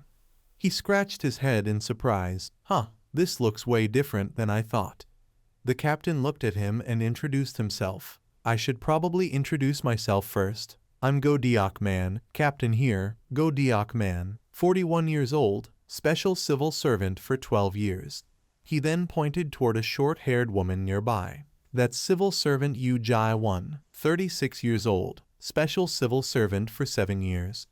The man tending to the plants is civil servant Kim I-park, 51 years old, special civil servant for 7 years. Lastly, the young man with blue hair wearing headphones, civil servant Yu Hyuk, male, 21 years old, special civil servant for 1 year." After finishing the introductions, Deok Man waved his hand and winked. "All right, you two figure out the rest yourselves." Xianwu groaned in annoyance. While Maru sighed inwardly, what an irresponsible captain. Though still unsure of the situation, he sat down at his desk, thinking, "It's my first day here. I wonder what kind of work I'll be doing." He secretly glanced at the seat across from him, where an unpleasant, gloomy aura was radiating. The tension made him uneasy, his body stiff. Sitting opposite him was Xianwu, who, like Maru, seemed nervous on his first day. At least he had a companion sharing the same awkward start. After some hesitation, Maru decided to greet his new coworker. Might as well get acquainted. "Hello." Hearing his voice, Xianwu glanced back, but in an instant, his face twisted with rage, teeth grinding as if ready to devour someone. "What are you smiling at, bastard?" Maru froze in shock, unable to believe how unstable he was. Turns out Xianwu was still furious over being reassigned here. He couldn't accept that someone as capable as him had been sent to such a low-level branch. Maru sighed internally. "Why do I have such crazy teammates?" Seeing no point in talking further, he turned toward Yu Hyuk. "Hey, can I ask something?" Yu Hyuk removed his headphones. "What is it?" Maru asked. "How does the Kangwa-do unit operate?" Yu Hyuk thought seriously for a moment before replying. "Our Special Civil Service Division has 13 branches across the country, each responsible for their assigned regions. Those with high-ranking demonic powers are usually sent to critical areas where demons appear frequently. In less important areas like ours, where demons rarely show up, people work less and live more comfortably." He spun his chair lazily. "Basically, this place is for weaker employees." Maru finally understood why he had been assigned here. So that's the reason. But he still wondered, what kind of work do people here actually do? Surely they don't just sit around all day. Yu Hyuk added, "But don't think everyone here is useless. Many strong ones volunteer to come here too." Maru asked curiously, "Volunteer? Who?" Before Yu Hyuk could answer, the door suddenly opened, making them both turn. The person who entered was none other than Cha Na, the most powerful member here. Seeing her, Maru widened his eyes in surprise. She too stopped, startled. Before she could speak, Jai-won shouted angrily, "Officer Kang Cha Na, if you're on night duty, go home and shower before coming in." Cha Na quickly dried her hair, sat at her desk, and replied, "Go home for what? Might as well stay here. Going back is exhausting." Then her gaze fell on Maru and Yu Hyuk chatting together. She thought, so the newcomer has arrived. Seeing Maru's clueless face, she realized he remembered nothing about that day, so he really lost all memory of it. Meanwhile, Maru's conversation continued intensely. His mouth dropped open in shock. What? He couldn't believe his ears. Will get life risk allowance here. Of course, risking their lives fighting demons came with benefits. Yu Hyuk raised 5 fingers and said, "Of course, the life risk bonus for dangerous work like this is 5 times the regular salary." Maru froze again, mentally shouting, 5 times? That could reach millions of won. Before he could ask more, Yu Hyuk put his headphones back on. Enough questions, get to work. Maru pouted silently. What's with this attitude? Just a few questions. He noticed a massive alarm bell on the wall, realizing that was part of their job. Wait for the alarm to go off. Time passed quickly until afternoon. Sunlight streamed through the windows. It was already past 5, marking the end of the day for a civil servant. Maru relaxed, sipping coffee happily. Who would have thought this job would be this comfortable, high pay and all? Just then, Deok Man stretched after a long nap. Oh! He stepped out, waving to everyone. All right, wrap it up. His eyes fell on Maru. Newbie. He tilted his head toward Xianwu too. How was your first day? Xianwu's face remained dark, nothing special. Maru raised his hand. I have a question. What exactly are demons, and where do they come from? Deok Man scratched his head awkwardly. Well, no one really knows. Yu Hyuk stood up and added, just think of them as troublemakers we need to exterminate. Hearing such a vague answer, Maru was dumbfounded. So they don't even care about their origins. But maybe that made sense. Their job was to eliminate threats, not study them. He sighed, trying to reassure himself. I'm overthinking. Most people don't even know demons exist, yet they live fine. I'm a special civil servant. I should just focus on my duties. Despite being strangers, everyone here was oddly friendly. Huh, drinking, 2 rookies. Let's go grab a drink after work. Maru thought, this place is actually kind of fun. Meanwhile, at the Seoul headquarters, night had fallen but the lights remained off. Inside an elevator, Young Yoon carried a stack of files down to the basement. When the elevator reached level B, it stopped. She stepped into a secret room where someone was already waiting. Il-do. He stood with his arms crossed, glancing at her. How's the situation? She handed him a report and replied, demon activity frequency has stabilized. Hearing that, he relaxed slightly. His gaze turned to the glass chamber before him. Inside was a swirling mass of golden dust, and within it, a human wearing a breathing device. Have you found out why their numbers suddenly increased? Young Yoon's face darkened. Isn't it because that day is coming? The person inside the chamber was indeed human, limbs bound tightly in iron chains. Il-do replied, things are getting unpredictable. As he turned to leave, he reminded her, make sure all regional captains are prepared. The situation is unstable, and everyone must be ready for any unfavorable developments. Naturally, the news reached all the teams. Maru exclaimed in shock. What? The team was still enjoying grilled meat when the news broke. That day is coming. But no one seemed concerned. Jae-won clenched her fist determinedly. Even if it comes, we'll still live happily. What's the point of worrying to death? Though surprised, Maru still had no idea what that day meant. He turned to Deok Man and whispered, Captain, what is that day? Chewing his meat, Deok Man replied casually, they say on that day, demons will appear more frequently. Even low-activity areas like ours will have more work. That's what the senior special officers predicted. The more Maru heard, the less he could eat. So that means when that day comes, countless demons will appear. We're doomed. In contrast, Deok Man cheerfully added, that's classified information. Jae-won raised her glass and laughed. Whatever, just drink first. Park, being older, didn't care much, calmly sipping his drink. Yu Hyuk stared blankly at his phone, muttering, I just want to go home and sleep. Near them, Cha-na chewed her meat and warned, drink less. We've got work tomorrow.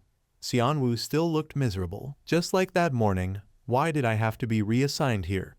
The group clinked glasses and laughed loudly. Cha Na yelled, Captain, that's enough drinking. Maru sighed helplessly. Why is no one here worried? Meanwhile, on a large mountain, the pitch-black night sky suddenly lit up with a brilliant golden flash. A new gate appeared, spewing out thick clouds of golden dust. From within came chilling screams and groans.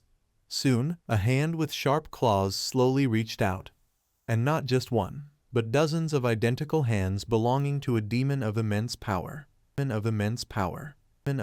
Behind the layer of golden sandstorm appeared the head of a demon, its veins bulging grotesquely, looking utterly repulsive. Instantly, the alarm sirens blared loudly. Everyone in Deok Man's team received the signal at the same time. Their expressions froze in shock as they exclaimed, Ah! Jai one sighed in frustration. So the demons have shown up already? The alarm's gone off. I didn't think it would happen this soon.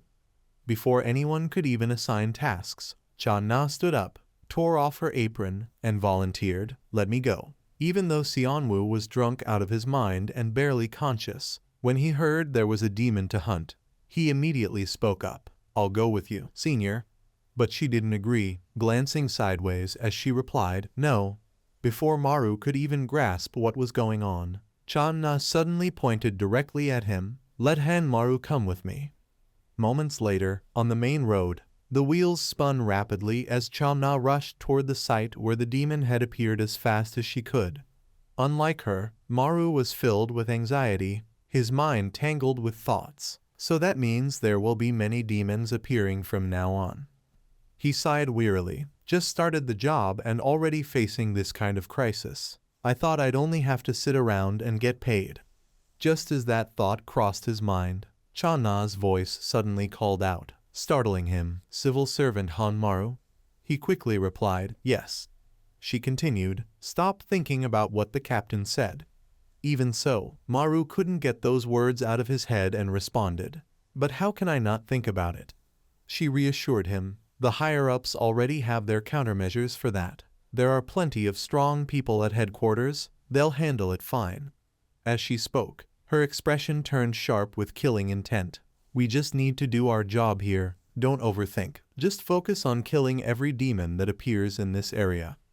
Hearing that, Maru found her reasoning fairly convincing. It made sense, but he was still scared. Suddenly, her next words made his eyes sparkle emotionally as she praised. You possess a special ability unlike anyone else, so I'm really looking forward to seeing your performance. Maru blushed, sweat forming on his face as he thought, Special? It's the first time someone's ever praised me like that. In Cha Na's mind, the image of Maru devouring a demon's flesh that day resurfaced, astonishing her. I've never seen anyone with demonic power like yours. But hearing that, Maru looked utterly confused since he himself didn't even know what his ability was. My demonic power. He recalled the first demon he'd encountered on the mountain and how he'd survived, so the reason I defeated that demon back then was because of this special power. Unable to resist his curiosity, he asked, So what exactly is my demonic power? Cha Na turned to him with a smile and said, Your demonic power is devour. Simply put, you kill and eat demons literally. The moment those words left her mouth, Maru's face went pale with shock, his eyes vacant. He couldn't believe what he had just heard and asked again, That's my demonic power. After traveling a while longer, they finally reached the location where the demon had appeared. It opened its mouth and roared loudly, but before it could close it again, a wooden stake flew from somewhere, piercing straight through and tearing its tongue apart in an instant. The one who had done it was none other than Cha Na, who shouted sharply, Shut up. Staring at the demon with its slimy skin, Maru turned away nauseated and asked, So I'm supposed to eat this thing now? She smiled and replied cheerfully, That's right, if you eat them, they won't be able to regenerate. Cha Na pinned the demon tightly against a large tree and urged him, So go ahead and try eating it. To confirm his ability, Maru reluctantly grabbed one of its arms and thought, All right, if I can really do this, it won't be able to heal. With such a power I have to use it to my advantage. He began imagining the demon's arm as just a tentacle of an ordinary octopus. Just think of it as an octopus and eat. Without hesitating further, he opened his mouth wide and bit into its arm. All right, let's eat. But the slimy, disgusting texture instantly made him stop. Seeing the tiny tooth marks he left on the demon's arm, Cha Na trembled in frustration and yelled, "Hey, I told you to eat it. What are you doing?" Maru turned his face away and protested, "But it's too gross, I can't." Refusing to give up, she pushed again, "Hurry up." Maru had no choice but to take another bite. "Yes, ma'am." And so, that horrifying night finally passed. The next morning at headquarters, Maru lay slumped over his desk, looking lifeless. "I'm done for." Xianwu peeked over and asked, "Hey newbie, how was your first demon fight? You look like death warmed over." Hearing his mocking tone, Maru's ears twitched in irritation. "What I do has nothing to do with you." Xianwu barked back, "It does. Because of a weakling like you, I had to stay home. Someone as powerful as me stuck here because of you. How do you think that feels?" His finger trembled with anger as he continued, "Officer Kang seems to be giving you special treatment. That's why I'm pissed, you understand." Before Maru could respond, Xianwu turned and stormed out. "You're such a failure." Unable to hold it in, Maru shot up and shouted, "Don't go too far." Though his words came from anger, he knew there was some truth in them. He really was a failure, bad at everything. Just then, the alarm lights flashed red, blaring loudly. Hearing it, Cha Na stood up immediately, glancing at Maru's desk and calling out, "Han Maru." But when she looked closely, he wasn't there anymore. The desk was empty. At that very moment, inside the men's restroom, Maru had locked himself in, hiding to avoid another demon hunting mission. Oh man! Sitting there clutching his throbbing head, he tried to calm himself down. "You have to stay calm. But why can't I bring myself to eat those demons?" After thinking it over for a while, he finally stopped torturing himself, sighing deeply. "This is exhausting." He dragged his tired body out of the restroom, muttering, "If every day's like this, I'll never survive." He thought it was over, but just a few steps outside, he ran straight into Cha Na. She shouted, "Hey, where do you think you're going?" Maru flinched in shock. "Ah geez." Her eyes sharp with judgment, she asked, "You were hiding in the restroom, weren't you?" Realizing he'd been caught, he nervously looked away and explained, "I just ate too much yesterday, got indigestion. My stomach's not doing great." Before he could say more, Cha Na let out a long sigh, confusing him. She said calmly, "I think this job doesn't suit you." Maru froze. "Huh," she continued, "even with demonic power, many people fail to become special civil servants. Those people live as normal citizens but under the supervision of the Special Civil Service Council."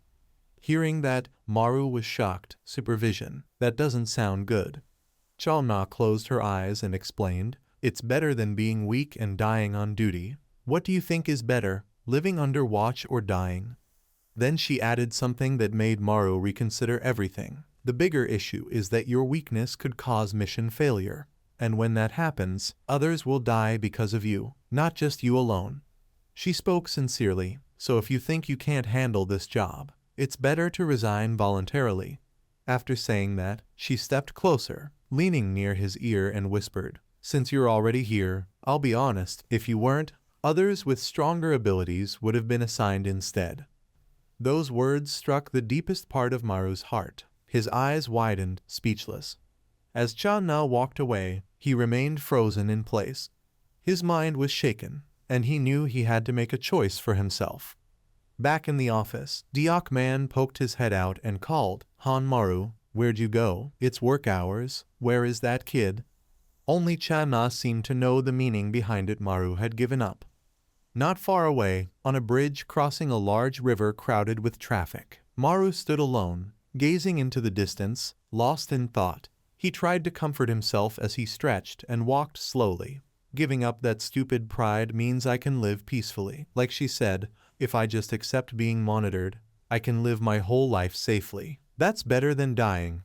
With that, he decided to call his mother. "All right, I'll call Mom and tell her I quit."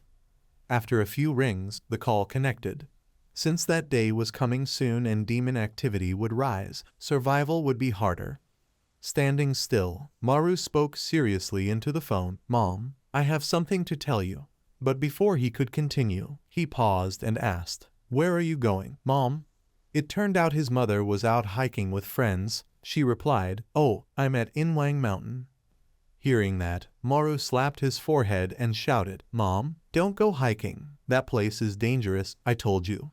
But she couldn't hear him clearly because the signal was weak. Huh, what are you saying? The signal's bad here. Just then, she suddenly noticed that golden dust had begun to fill the air around her, obscuring her view. Oh, why is there so much golden dust on this mountain?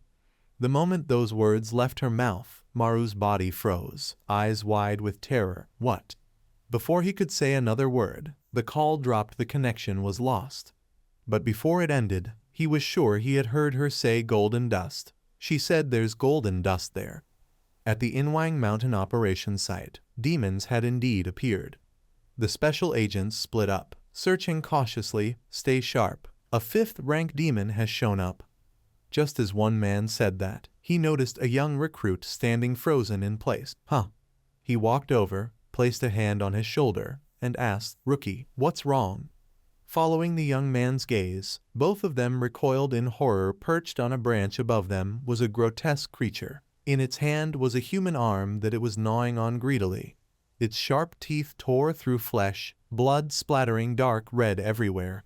On its forehead was a gleaming mirror reflecting the blinding sunlight. Just thinking about those hideous demons made Maru lose all composure. He dashed toward Inwang Mountain to save his mother. No, Mom. No, Mom.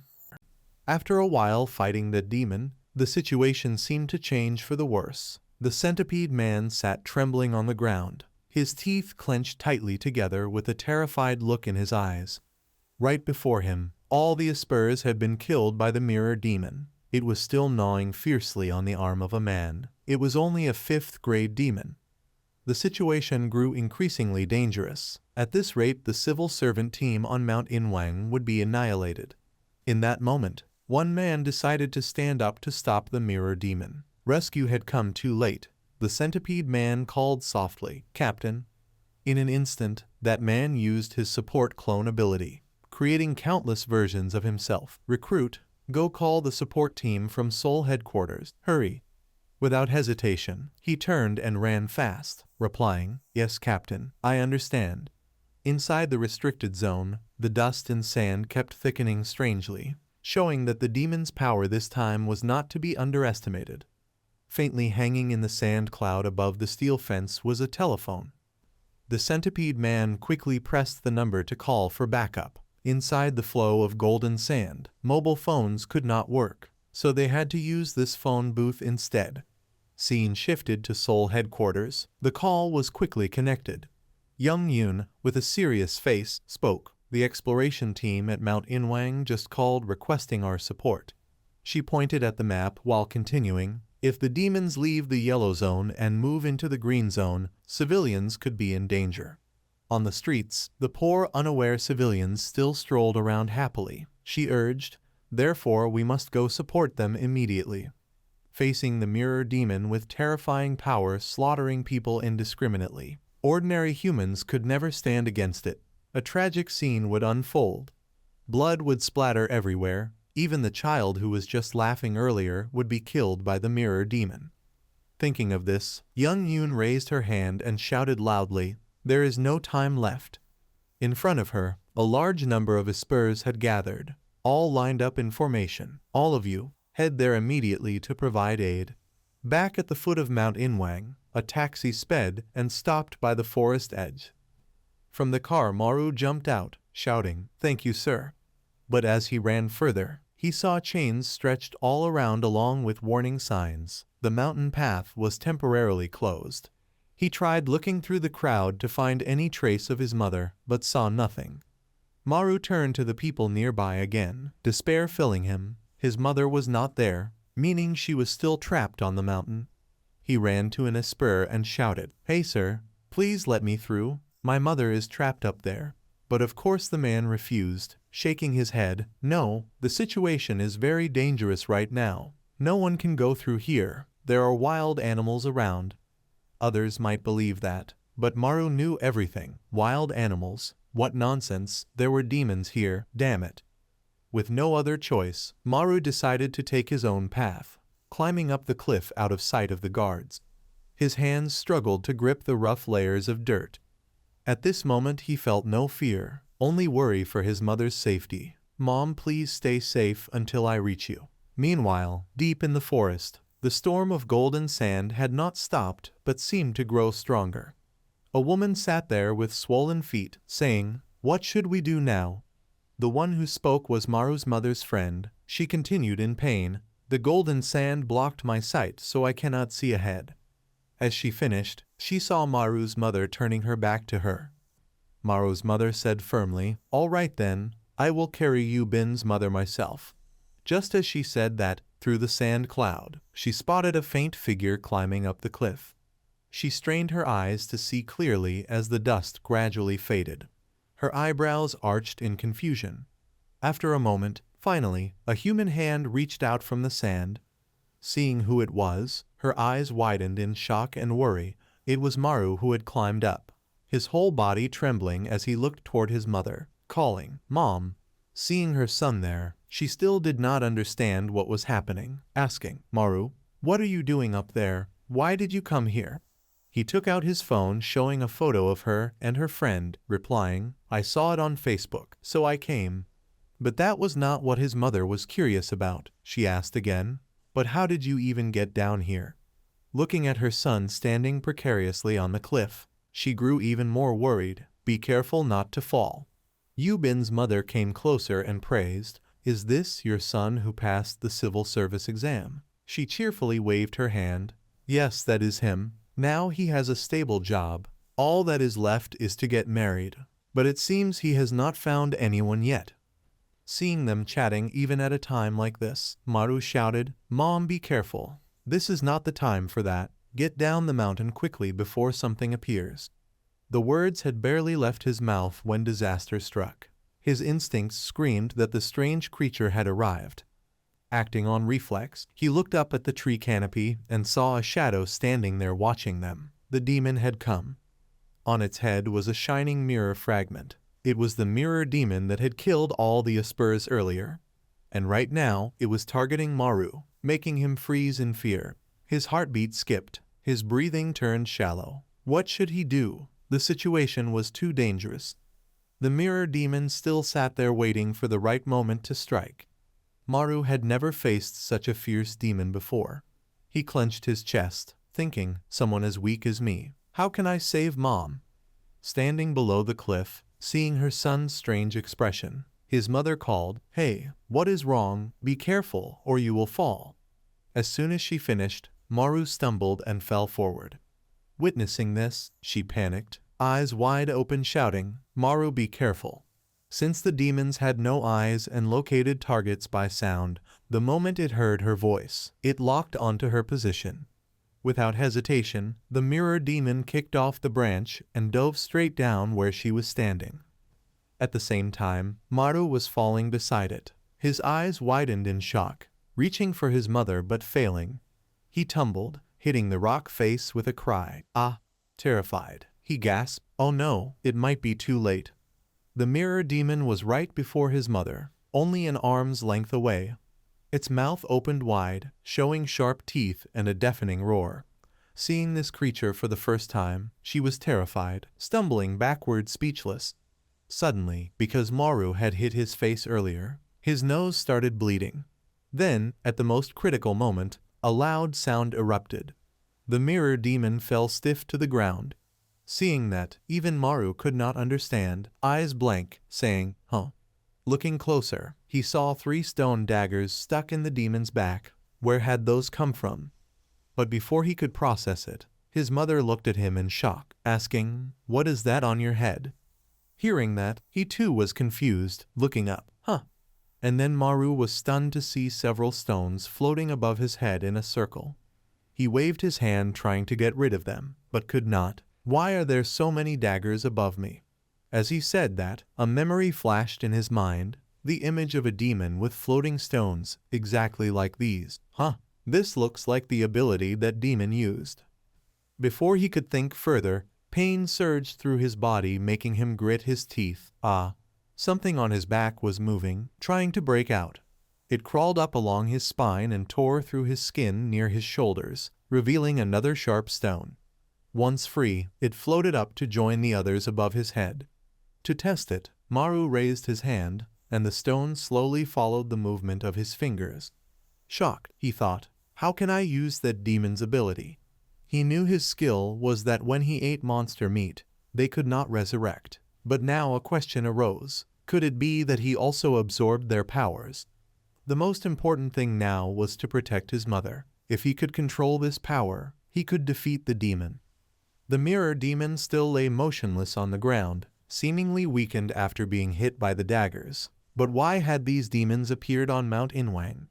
Meanwhile, in the restricted zone, an Esper sat leaning against the steel fence, hands trembling. Suddenly a figure dressed neatly approached. It was the centipede man who had been waiting for rescue. A voice startled him. Are you all right? Standing before him were two men, one in a blue suit, one in red, saying, We are staff from Seoul headquarters. Please stay calm. The short-haired man with a cold gaze asked, How strong was that demon? And where is your team? Having witnessed everything, the centipede man could not suppress his fear. His lips trembling, that demon was strong. It wiped out my whole team. The bald man rubbed his chin in thought and said, The whole team? But your captain had a 7th grade ability. How did he lose? Hearing this, the short-haired man grew more suspicious. That 5th grade demon should not have been special. Recalling the shiny mirror on its head, he muttered, Mirror. Back to Maru, he also noticed something strange shining on the demon's head. It looked reflective. As soon as he said that, the mirror demon suddenly reacted, its back arching grotesquely. Then countless stones tore through its rough skin, emerging outside. So this was the mirror demon. It could mimic the powers of Espers. Witnessing this, Maru gasped, Before he could react, a barrage of sharp stones shot toward him like bullets. All of them pierced through his body, knocking him backward. One stone even embedded into his face. Blood gushed dark red from his mouth. Maru's entire body was covered with wounds big and small, blood continuously oozing out. His eyes blankly wondered, so it uses the same demonic power as me. It has copied my skills. The mirror demon began to slowly stand up and step toward Maru. The mirror on its head was still flashing, reflecting the image of him sitting there with a terrified face. But now there was no time to think. Maru quickly calmed down and clenched the stone embedded in his face. Then he endured the pain and pulled it out loudly. Not stopping there, he continued to pull out all the stone shards embedded in his arms, legs, and body, thinking, It is the mirror demon. There was no longer any doubt. It had just copied Maru's abilities. It has the power to imitate opponents. Thinking of this, he stood right in front of it, slowly raising his hand. Then Maru pressed 2 fingers together to make a heart at the mirror demon to see how it would react. And the result was exactly as he thought. His action was accurately imitated. But looking at its appearance, Maru could not help shivering and said, It looks terrifying. Suddenly from behind, Yubin's mother looked at the wound on Maru's mother's leg and asked, Maru's mother, are you okay? Hearing that, he anxiously ran to her and asked, Mother, are you okay? Because of the previous attack from the monster, she was also slashed on the knee, blood continuously oozing. Normally human wounds in this golden sand could not heal.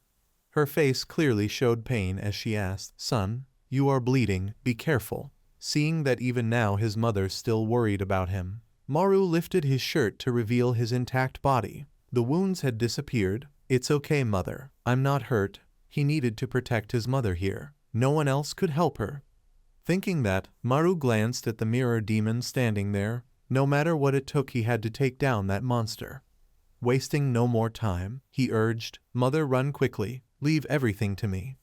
Hearing this, she panicked and asked, What? Maru gave a confident smile to reassure her. I am a special officer protecting the people, mother. Then he slowly advanced into the golden sandstorm and affirmed, I will come back later. Maru stomped on the ground to gain momentum. Then he did not hesitate and rushed toward the mirror demon. Fear disappeared because he had to protect his loved ones. Without sight, the mirror demon could not react in time, and its whole body was dragged behind by Maru. It tensed, opened its mouth full of fangs, and roared loudly. Maru also shouted, facing this disgusting demon. Both fell down the cliff together with nothing else to do. Standing above, looking at his son falling with that monster, Maru's mother ran up in fear and called, "Maru." But it was too late. The moment she finished, she could no longer see him. Only a thick layer of golden sand covered the view. Below the cliff, Maru was lying gasping with numerous wounds, his leg broken and bent to the side. Not stopping there, he tried to sit up, clenching his lips against the pain. Being a special human, Maru's wounds healed extraordinarily fast. Even his broken foot was restored. He stood up, looking down at the mirror demon lying twisted below, thinking, "I have to lead this monster away from Mother. If it stayed here it could harm her." He needed to wait for the rescue team. At the same time, from two men from the Soul headquarters, the sandstorm thickened strangely, surprising them. What is this? In their sight, from afar, a large number of mirror demons appeared slowly advancing in enormous numbers. They were identical, completely the same as if cloned. The short-haired man pointed repeatedly at the mirror demons and asked in shock, "How can they all look the same?" The bald man thought then answered, "It seems they are mirror demons, so they have the ability to clone themselves." And indeed it was true. Copying the cloning skill of the special human, now it had created more versions of itself to confront humans. But he was not very worried, calmly deciding, "Okay, the main thing now is to find their original form, to act. As long as we eliminate the original, they will all be destroyed." But before he could finish, the man in the red suit shouted fiercely, "Guess what? Just charge and eliminate them all." Saying that, he disappeared from his position. In the blink of an eye, his fist was clenched and aimed straight at the mirror demons. Because the punch was so fast, the demons could not react, only staring. The ground was instantly torn up, rocks flying everywhere. The mirror demons shared the same fate, being flung into the air. Witnessing this, the bald man was speechless, shaking his head, truly an action without thinking. Looking at the demons being brutally hit, he could confirm none of them were the original. Apparently there was no original among them, so where is the real monster? And of course the real monster was with Maru. It opened its mouth wide to let the golden sand flow inside its body. Receiving that amount of sand, all its wounds quickly healed significantly. On its head sharp stones hovered, forming a circle. Seeing the mirror demon restored as before, Maru could not help being startled. That bastard recovered too fast. Just thinking that, he dragged his battered body back. Not okay. Before he could take a few steps, a familiar voice rang from behind. "Maru, you are hurt." Hearing that, Maru realized it was his mother's voice, but coming from the demon, he angrily pointed at it and shouted, "Bastard, do not imitate my mother like that." In his uncontrolled anger, he accidentally activated the daggers on his head, shooting straight at the mirror demon. He thought it would be a critical hit, but no, all the attacks missed and embedded in the ground. Seeing this, Maru was terrified, regretting what he had done. He threw the dagger aside. Very quickly, the demon began to counterattack, controlling a finger to aim a stone at him. Then, with a slight flick, the stone shot like a bullet cutting through the air. The strike was extremely precise, piercing Maru's shoulder. He could not react in time. The pain hit, causing him to ache, veins bulging on his face, gritting his teeth to endure. Without rest, Maru aimed down at the mirror demon and shouted, but this time he hit. Immediately, a series of sharp stones pierced its body, causing it to scream in pain. Maru happily laughed triumphantly. "Die."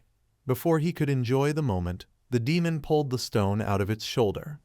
Then from the wound, golden sand kept flowing in to regenerate its body. In an instant the wound closed and disappeared as if nothing had happened. Witnessing this astonishing recovery speed, Maru said, "But it is a demon, so it heals too fast. This is difficult."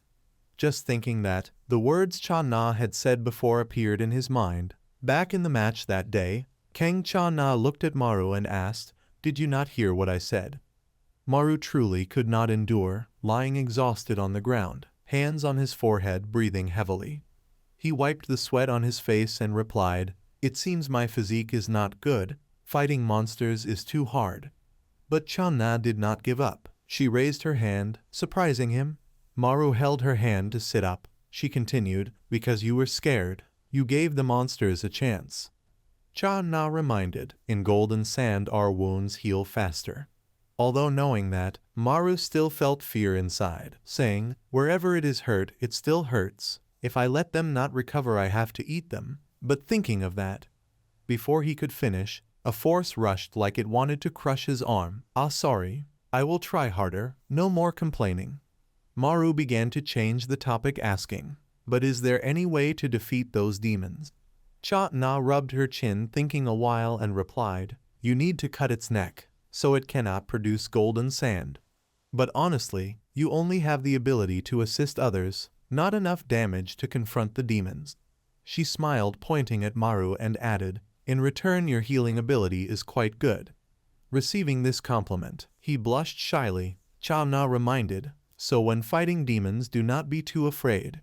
Returning to the present, Maru wiped the blood on his face, thinking, "Right, I have a pretty good healing ability. Why be afraid of it?" Not only that, now he could counterattack. Thanks to skill copying, Maru now had damage as well. Below the cliff, the mirror demon had not given up trying to climb up, but just getting used to the dagger skill, so the accuracy was not very high. Maru stared at it with determined eyes. He needed to focus more. Yet again the mirror demon imitated his mother's voice. "What is wrong, Maru?" Without hesitation, he clenched a sharp stone on his head. Now this was the only way. Thinking of this, his other hand swung, controlling a series of stones to shoot down at the mirror demon crawling. But of course it did not stand still, moving swiftly to dodge all attacks. Taking advantage of its distraction, Maru jumped straight down in front of it. He still held a stone, intending a direct strike. If he could not throw the daggers accurately, he would just jump and stab directly. Maru's eyes flashed with determination. His hand clenched tightly around the sharp stone aimed straight at the mirror demon. Facing this strike, it did not dodge at all, but stood still as if waiting for something. The more Maru looked at his attack, the more confident he became, smiling brightly, thinking, "I won." But before he could celebrate for a few seconds, suddenly the mirror demon opened its mouth and bit the stone, stopping the strike. Maru's eyes widened in shock. He exclaimed, "Huh, it blocked it, my critical strike." While he was still confused, a hand suddenly grabbed him. The mirror demon squeezed Maru's neck with such force that he could barely breathe. The air grew thinner, making him cough violently, mouth open, seeking a chance to live. Seeing him struggling, the mirror demon became even more excited, imitating his mother's voice. "Huh, why Maru?" Having said that, it grabbed a stone from the cliff, then used the momentum to leap up, dragging Maru along. Because the mirror demon was squeezing his neck, he could not react, only struggling to endure. Not stopping there, it slammed Maru down onto the ground. The impact shattered the earth and rocks into pieces, dust rising in clouds. The last weak air in Maru's throat was also running out, tears streaming, hands trembling. "I cannot breathe." In that moment, he decided to use his ability. Biting his lip to create a bleeding wound, must use the devouring skill. No more time, act quickly. Through the reflection in the mirror on the demon's head, it flashed again, and it seemed Maru's skill had been copied. Without hesitation, it opened its mouth wide and bit a large chunk out of his neck. The pain made Maru lose consciousness, screaming wildly. In that moment, he reached behind and grabbed a sharp stone just protruding from his flesh.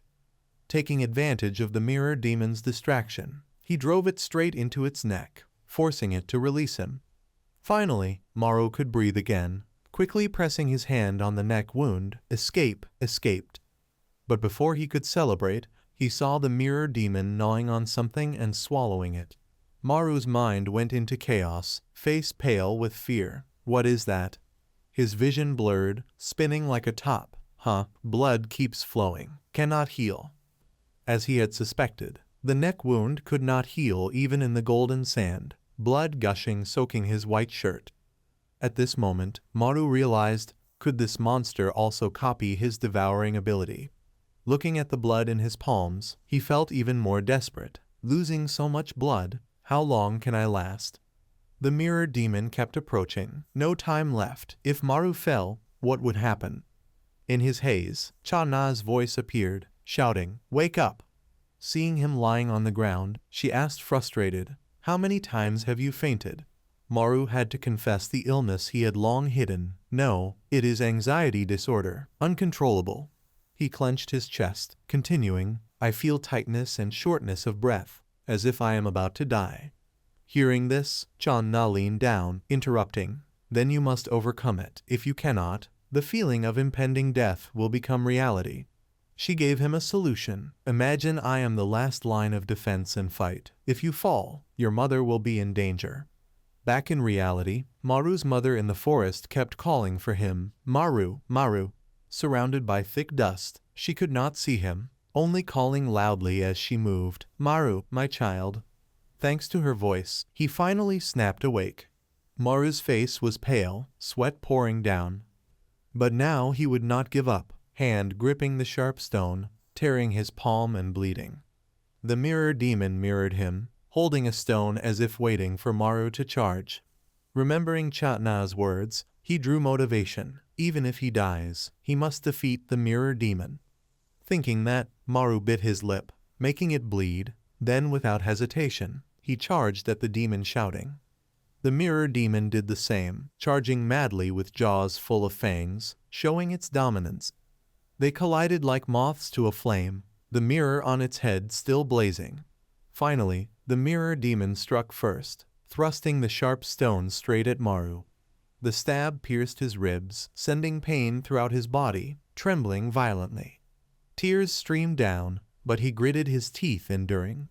Without hesitation, he swung his hand, flinging the stone high into the air.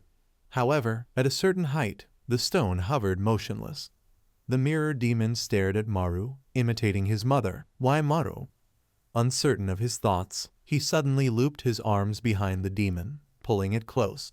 Maru exerted all his strength to hold it, not letting it escape. At that moment, a series of sharp stones embedded in dry branches, and the ground suddenly shifted, wriggling as if trying to break free. In a blink, they all shot outward in unison. The direction they aimed was precisely where Maru and the mirror demon stood. The stones pierced the demon, causing pain, yet it could not escape Maru's grip. Its mouth opened wide, head thrown back, the mirror on its forehead flashing. It had copied skills and used the stones to attack Maru, piercing his body. Despite the intense pain, he did not give up, gritting his teeth, controlling the remaining stones. As he expected, the mirror demon was cut apart, limbs severed, body flying in all directions. Not stopping there, a critical strike shot at lightning speed. The strike pierced the demon's neck, decapitating it on the spot.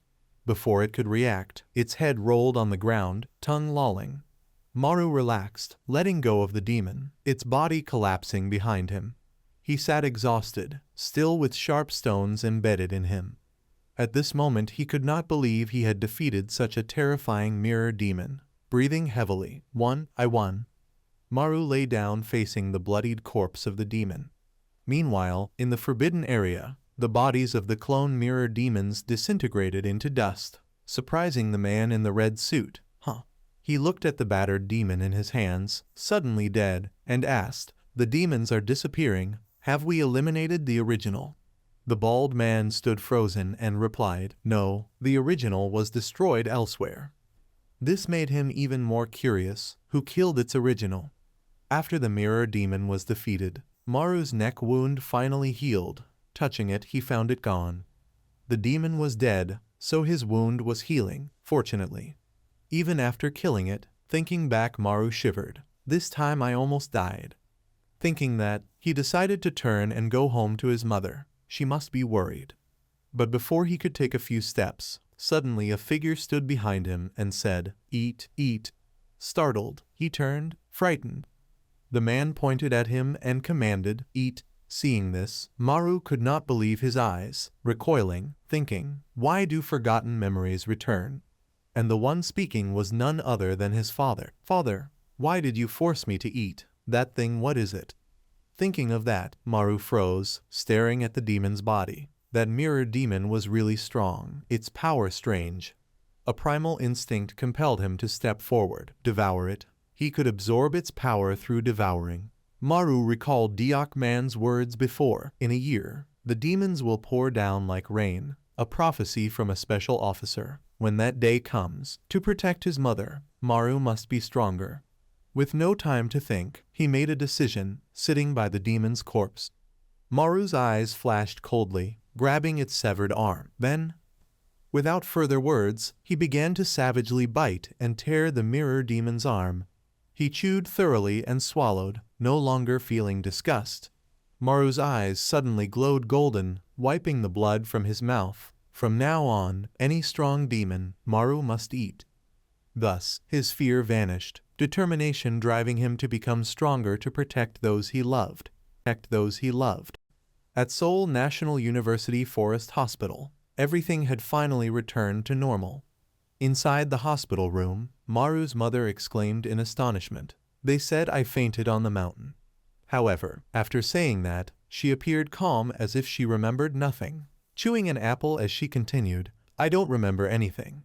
Seeing that his mother had forgotten everything, Maru felt somewhat relieved. "Really, you don't remember anything?" He recalled the horrifying scene at that time and silently felt lucky. Ah, thank goodness. At the moment when the mirror demon was about to catch her, no, it's too late. She could not remember any of those things. Because of the sandstorm, she remembered nothing that happened on the mountain. To make his mother more cautious and not climb the mountain again, Maru took out his phone showing the news, a forest fire on Mount Inwang. Some hikers were injured. Here, he worriedly reminded her, "Mom, I told you already, from now on don't go up the mountain anymore." Hearing that, she looked a bit sad and disappointed as she replied, "But I said I saw someone who looked like your father on Mount Inwang. That's why I went up there." That sentence made Maru freeze, thinking to himself, come to think of it, Dad also went missing on the mountain. Could it be because of the demon? Just as he thought that, a scene suddenly flooded into his mind, on a large familiar mountain. At that time, he was still a child standing in the forest with a terrified face, unable to utter a sound as he stared straight ahead. Right before Maru's eyes, blood was dripping down in drops sticking onto his pale face from fear. Not only that, the blood kept flowing, staining the ground, while golden dust rose up thickly all around. The man looked seriously injured, blood continuously gushing from his mouth. And what Maru saw was the horrifying sight of his father being bitten tightly by a terrifyingly grotesque demon. His mind was in turmoil, his head spinning like a whirlwind. Maru himself couldn't understand why that memory appeared in his head. What was that just now? Such a strange memory. While Maru was still standing dazed, a voice called out, pulling him back to reality. "Maru, Maru." He startled and responded, "Huh." It turned out the one calling him was his mother. Seeing that her son looked unwell, she worriedly asked, "Why do you look so pale?" Compassion was clear on her face. "You've been tired lately, right? Work is too hard, isn't it?" Seeing his mother worrying about him, Maru immediately returned to his usual self, scratching his head as he replied, "It's okay, don't worry, I think I've gotten used to work now." After taking care of his mother, Maru decided to return to work to start again. However, before he could step in, a loud voice shouted, "Specialist Han Maru." Hearing that commanding voice, he fearfully hid behind the door, not daring to enter yet. How did they know my name? But after taking a deep breath, Maru still decided to push the door open and walk in, stammering, "Hello, good morning." The one shouting in anger was Jai-won. She furiously asked, "Good morning what? Where did you go yesterday without saying a word?" Sitting nearby, Seonwoo interrupted, clearly. As he spoke, he glanced at Maru with a mocking smile. You ran away out of fear, didn't you? But what he said was completely true, so Maru couldn't refute it. He could only bow his head and apologize. Sorry. Suddenly Chadna stood up and explained, "Oh, I forgot to mention. I wasn't feeling well, so I told him to go home." Hearing her words, Maru was shocked. His eyes widened in surprise. She also glanced at him, signaling to stay quiet. The more Jai-Won listened, the more upset she became, scratching her head in frustration and shouting, "What? Are you joking? Is there anything else you don't remember?" Chapna lowered her head. "I'm sorry." The two couldn't hold back, continuing to argue non-stop. "You think saying sorry fixes everything? Your work is a mess. I've done my best to support you, and yet, I've never been supported by anyone." As soon as those words ended, suddenly a loud red alert blared, indicating that demons had appeared on the mountain again. Without hesitation, Chadna grabbed her coat and said, "Level 2, we'll talk about this later." Immediately, Maru also jumped up shouting, "I'm going too." His words left everyone in the office frozen in disbelief, unable to believe their ears. The coward was now volunteering to go fight demons. A while later on the mountain, everyone had arrived. Because demons often appeared at the high summit, the team had to climb up there to find them. Maru followed right behind Chadna, stammering, "Hey, I'm sorry about earlier. You were scolded because of me." But she didn't mind and interrupted, "Because I spoke harshly, that's why you left." Then she curiously asked, "So why did you come back?" Gasping for breath, Maru spoke his resolve, "Because I'm ready to fight." Seeing that his eyes and words weren't a joke, Chadna, though surprised, said nothing more. Ahead of them, a thick layer of golden dust covered the air, faintly revealing a huge figure slowly walking. Each of its steps was heavy, shaking the ground with every stride. Soon the demon revealed itself, with a gigantic wobbly belly shaking violently. It ran while twisting its body, speaking in a deep, rough voice, "Fight." Seeing that ridiculous demon, Chadna still warned, "Don't think a level 2 is easy to deal with." She continued, "Even the Inwang team full of experienced members was wiped out by a level 5 demon." Hearing that, Maru exclaimed, "Huh, the same demon you defeated yesterday." Yu Hayek stepped forward calmly adding, "Good thing the Soul team arrived in time to handle it," which made Maru even more astonished. He added, "I heard that was a group of monsters all with power level 7 or higher, terrifying." It seemed no one knew the truth, and only Maru knew the real reason that monster died. I went through so much to defeat it." Although he was extremely distressed, he could not say it out loud, could not shout to let everyone know that he was the one who had defeated that mirror demon. Because he had left on his own, he did not dare to utter a word. He wanted to be recognized by everyone so badly. Just as he thought this, Chadna's eyes suddenly showed confusion as she asked, "What is that Lasat doing?" At this moment, the demon kept thrusting its hand straight into its own armpit, rubbing as if it was doing something. "Why does it keep rubbing its armpit?" Before she could understand, Maru volunteered to step forward and raised his hand to stop everyone. He seriously approached the demon and said, "Both of you move aside a bit, let me handle it." Seeing his stance, Chadna still could not believe her eyes and said, Yu Hayek also looked confused and asked, "You are level 1, so how can you fight a level 2 Lasat?" However, thanks to the spectacular battle with the mirror demon yesterday at level 5, Maru gained even more confidence and pointed at himself. "It is me." Seeing Maru standing in front, the demon was somewhat startled and paused. Before it could understand what was happening, he lifted all his hair, revealing a shiny forehead. It turned out that because he had eaten the mirror demon yesterday, Maru could now use its power. The Lasat reflection ability activated. To look cool, he began to mimic the demon's previous action, thrusting his hand straight into his armpit. Finally, it was time to show off. After defeating the Lasat on Inwang Mountain, he had grown much stronger. He was no longer useless in the team. Thanks to the ability to copy movements, as Maru rubbed his armpit, a terrible smell spread outward. The horrible smell reached the other demon, making it lift its nose to sniff. Immediately it realized this was its own skill, raising its hand frantically and shouting, "It is me."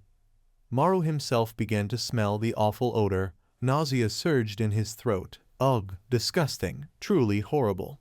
He could not endure it. Tears streamed down, face flushed, hands still clenched into fists swinging. Could not lose.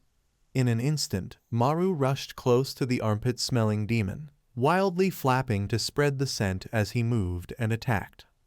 Not far behind, Yu Hayuk was also hit by the smell, quickly covering his mouth shouting, "Ah!" His face turned pale as he wondered, is the ability of this Lasat armpit odor truly a biological weapon? Suddenly he noticed Cha-Na beside him staggering as if about to collapse. She could not withstand the smell and had fainted. Yu Hayuk hurried to catch her, calling, "Wake up. Someone almost level 7 like you faints from smelling this." Hearing the loud shout, Maru also startled and turned his head. Realizing the situation was getting worse, he tried to flap his hands faster. Not good. The whole team will be wiped out, must be stronger. Thinking this, Maru forced down his nausea and shouted, "Do not underestimate me. I am much faster than you." While flapping, he stepped forward straight toward the armpit-smelling demon. It seemed unwilling to lose and attacked frantically, the poisonous gas spreading thickly around where they stood. On Maru's face, tears, snot, and saliva streamed down. The demon was no better. As he nearly reached its face, he gritted his teeth and said, "Give it all your strength." Then, without hesitation, he swung both hands straight at the demon, receiving the attack. The terrible smell rolled like a storm straight into the demon, engulfing it, its face turning pale as it leaned backward. Unable to endure any longer, the demon was destroyed, its large body collapsing to the ground. Finally, Maru had defeated the disgusting demon, breathing heavily. Behind, Yu Hayuk was still holding Cha-Na, eyes fixed on him. Overjoyed, he turned and smiled brightly, saying, "I won." Witnessing this scene, the two of them were frozen, not knowing what to say. To wash off the unpleasant smell, the group went to a stream at the forest edge to wash their faces and hands. While washing her hands, Cha-Na could not help but look at Maru in amazement, not expecting that the coward who had been running away just a few days ago had changed completely. She asked, "Do you mean you can absorb Lasat's power by eating them?" Maru stood up and replied, "Yes, the last Lasat I ate had reflection ability, so I can use the same power as this armpit-smelling Lasat." Just then Yu Hayuk mimicked Maru's pose from before, pointing at himself and shouting, "It is me." Then he could not help but laugh aloud. So funny, speaking boldly but attacking with armpit odor. What a strange power. Teased, Maru felt embarrassed and turned his head away, asking, "Strange, really strange." But Cha-Na did not feel that way. Smiling, she patted his shoulder and comforted, "No, you did great. You have improved a lot." Receiving this praise, Maru blushed like a ripe fruit. Before he could smile, Cha-Na added, "Just that eating Lasat flesh is a little disgusting." Her words struck Maru like lightning, leaving him stunned. Disgusting. Not wanting to linger, Yu Hayuk ran off saying, "Han Maru, you have worked hard. Rest. I will check the PM dust meter, then come back." Hearing this, he sat down to rest after fighting the smelly demon. Haze.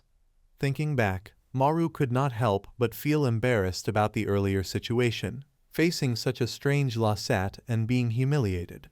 He scratched his head in regret. This was a chance to erase my dark past and be recognized by everyone. Yet, before he could finish speaking, a figure approached from behind saying, "You are."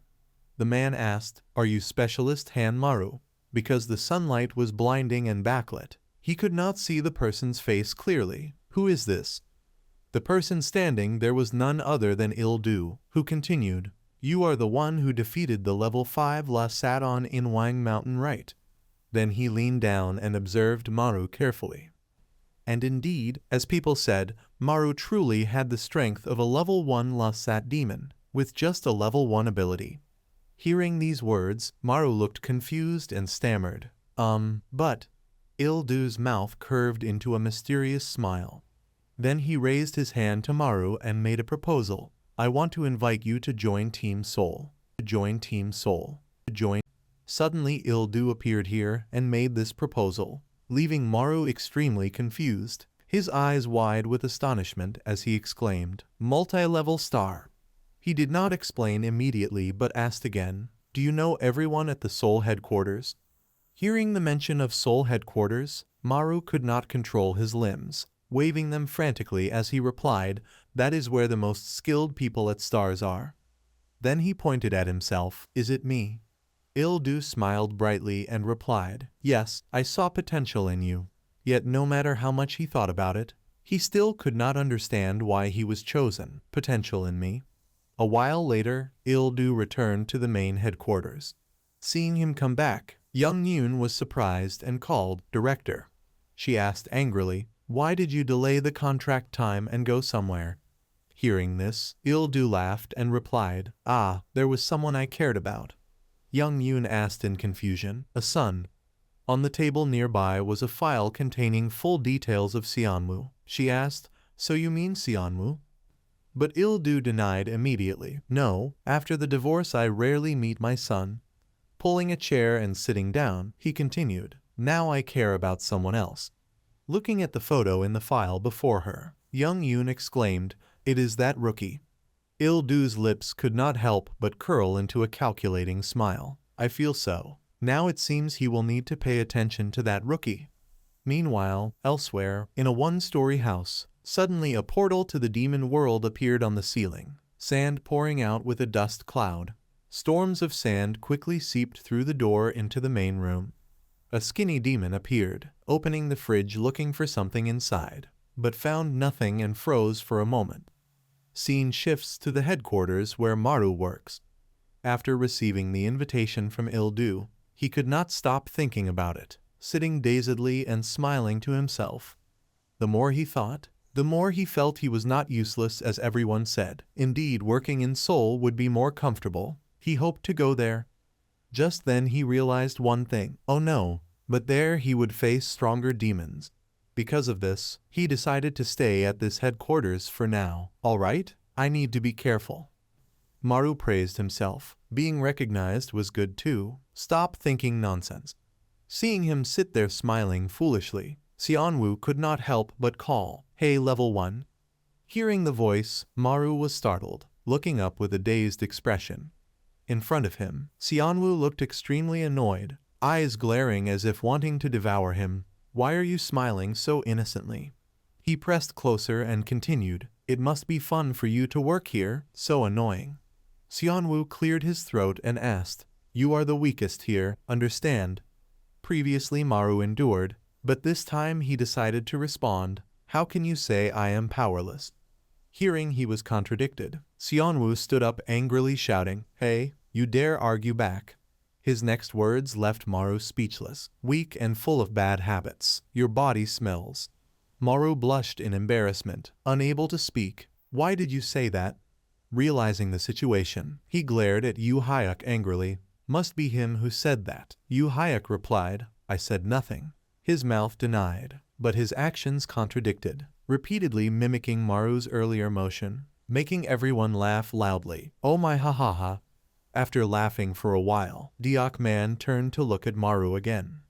Not knowing what he imagined, he held his stomach laughing again, so happy. "You are helpless," Maru exclaimed. "That uncle too? Why do they like teasing me? Working in the office is unlucky." While everyone laughed, Jae-won ran over and stood by Maru, shouting, "All right, everyone stop talking." She continued, "He has worked well." Maru touched, thanked her, "Thank you." But before he could feel touched, Jae-won clapped and said, "As long as you lived well, it is fine. Even if hiding around, it does not matter, really." Caught in this awkward situation, he did not argue, secretly glancing aside, damn so embarrassed. At this time, Channa sat quietly sipping coffee, not caring, but what can be done? Maru took out his phone and sighed, "Here I am considered useless." Il-du's number was already saved in his phone. Then he thought, "Call and see." Before pressing, he was still deep in thought. Right, going to Seoul headquarters will be a new beginning. Just then the alarm bell rang loudly. Cha-na stood up shouting. A level 2 demon appeared. But this time she was not allowed to go. Someone grabbed her hand to hold her back. That person was none other than Seonwoo. His face darkened. saying, "This time let me go. I am tired of sitting here." Before leaving, Xianwu looked at Maru and called, "Maru, are you coming?" Before he could answer, he added, "Ha, useless rookie." After a while, both finally arrived on the mountain near where the demon appeared. Climbing was tiring, but Xianwu's determination was undeterred. He looked extremely excited. That excitement showed clearly on his face. Seeing the man ahead with such mood, Maru thought, "I really do not want to act with him. Oh, so tired. Better call the director and move to Seoul." When they just arrived, Xianwu suddenly stopped, staring ahead. Trouble ahead? Hearing this, Maru gasped and asked, "Huh?" He pointed to the one-story house covered in thick yellow dust. "Can you see it?" Seeing this, Maru was amazed. This is the first time. Yellow sand in a civilian house. Without wasting time, Xianwu quickly approached the door. "Move quickly," he thought angrily. "Who orders me around?" When the door opened, the sand thickened. Compared to a level 2 demon, it seemed impossible, he thought. The sandstorm covered the whole house. A level 4 demon. Dust penetrated every corner. Yet strangely, no one was seen inside. Rooms mysteriously sealed. Feeling something wrong, Maru anxiously reached out. "The house is empty. First be careful." Before he could finish, Xianwu ignored him and went straight to a nearby room. "I told you not to wander." Looking at the closed blue door with sand pouring out, everyone could understand the origin. Xianwu confirmed, "It is inside this room." Saying so, he went to turn the doorknob. But after turning, the door remained stiff. Locked. Maru ran and stood in front, warning, "Wait, do not go in yet, be careful." He shouted, "Move aside, let me see." He put on a black glove. "If you do not move." Xianwu grabbed a finger threatening, "I will use force." Seeing this, Maru was scared and stepped back. Oh no. After breaking one arm, waiting long, the room remained silent. This surprised Xianwu. And Maru felt lucky. Lucky nothing happened. "What did you see there?" To see inside, he decided to peek through the door gap. The only opening was the tiny keyhole, dust streaming out. Through the small hole, Xianwu saw a tiny figure sitting in a corner. The figure was skinny, bony, unlike normal demons. Seeing him glance around, Maru also peeked. "Let me see." He interrupted, "Hey?" After observing the demon, Maru judged, "Why is it hard to see? But it does not feel strong." Xianwu warned, "Be careful. Inside is a high-class demon. Its aura is just hidden, understand?" Hearing this, Maru was scared and asked, "How can there be a high-class demon here?" Unlike Maru's panic, Xianwu was unconcerned and excited. "First time I see a high-class demon here." Xianwu laughed excitedly, "So there is a chance to fight." Seeing his state, Maru was speechless, rushing out, "Careful. I will report to headquarters." But when he reached the main door, he found it could not be opened. No matter how he tried, the door would not budge. Without hesitation, he pushed against the door with his body, even the entrance blocked. His expression showed worry. Maybe the demon inside did it. Before Maru could speak, Xianwu kicked the door. Not only that, he pounded the door with his fists, shouting, "Open." Smiling, he urged, "Demon inside, come out fast." Maru tried to turn the handle to escape, but could not. "Why do I have to go with such a madman?" Inside, hearing the loud noise, the demon looked up.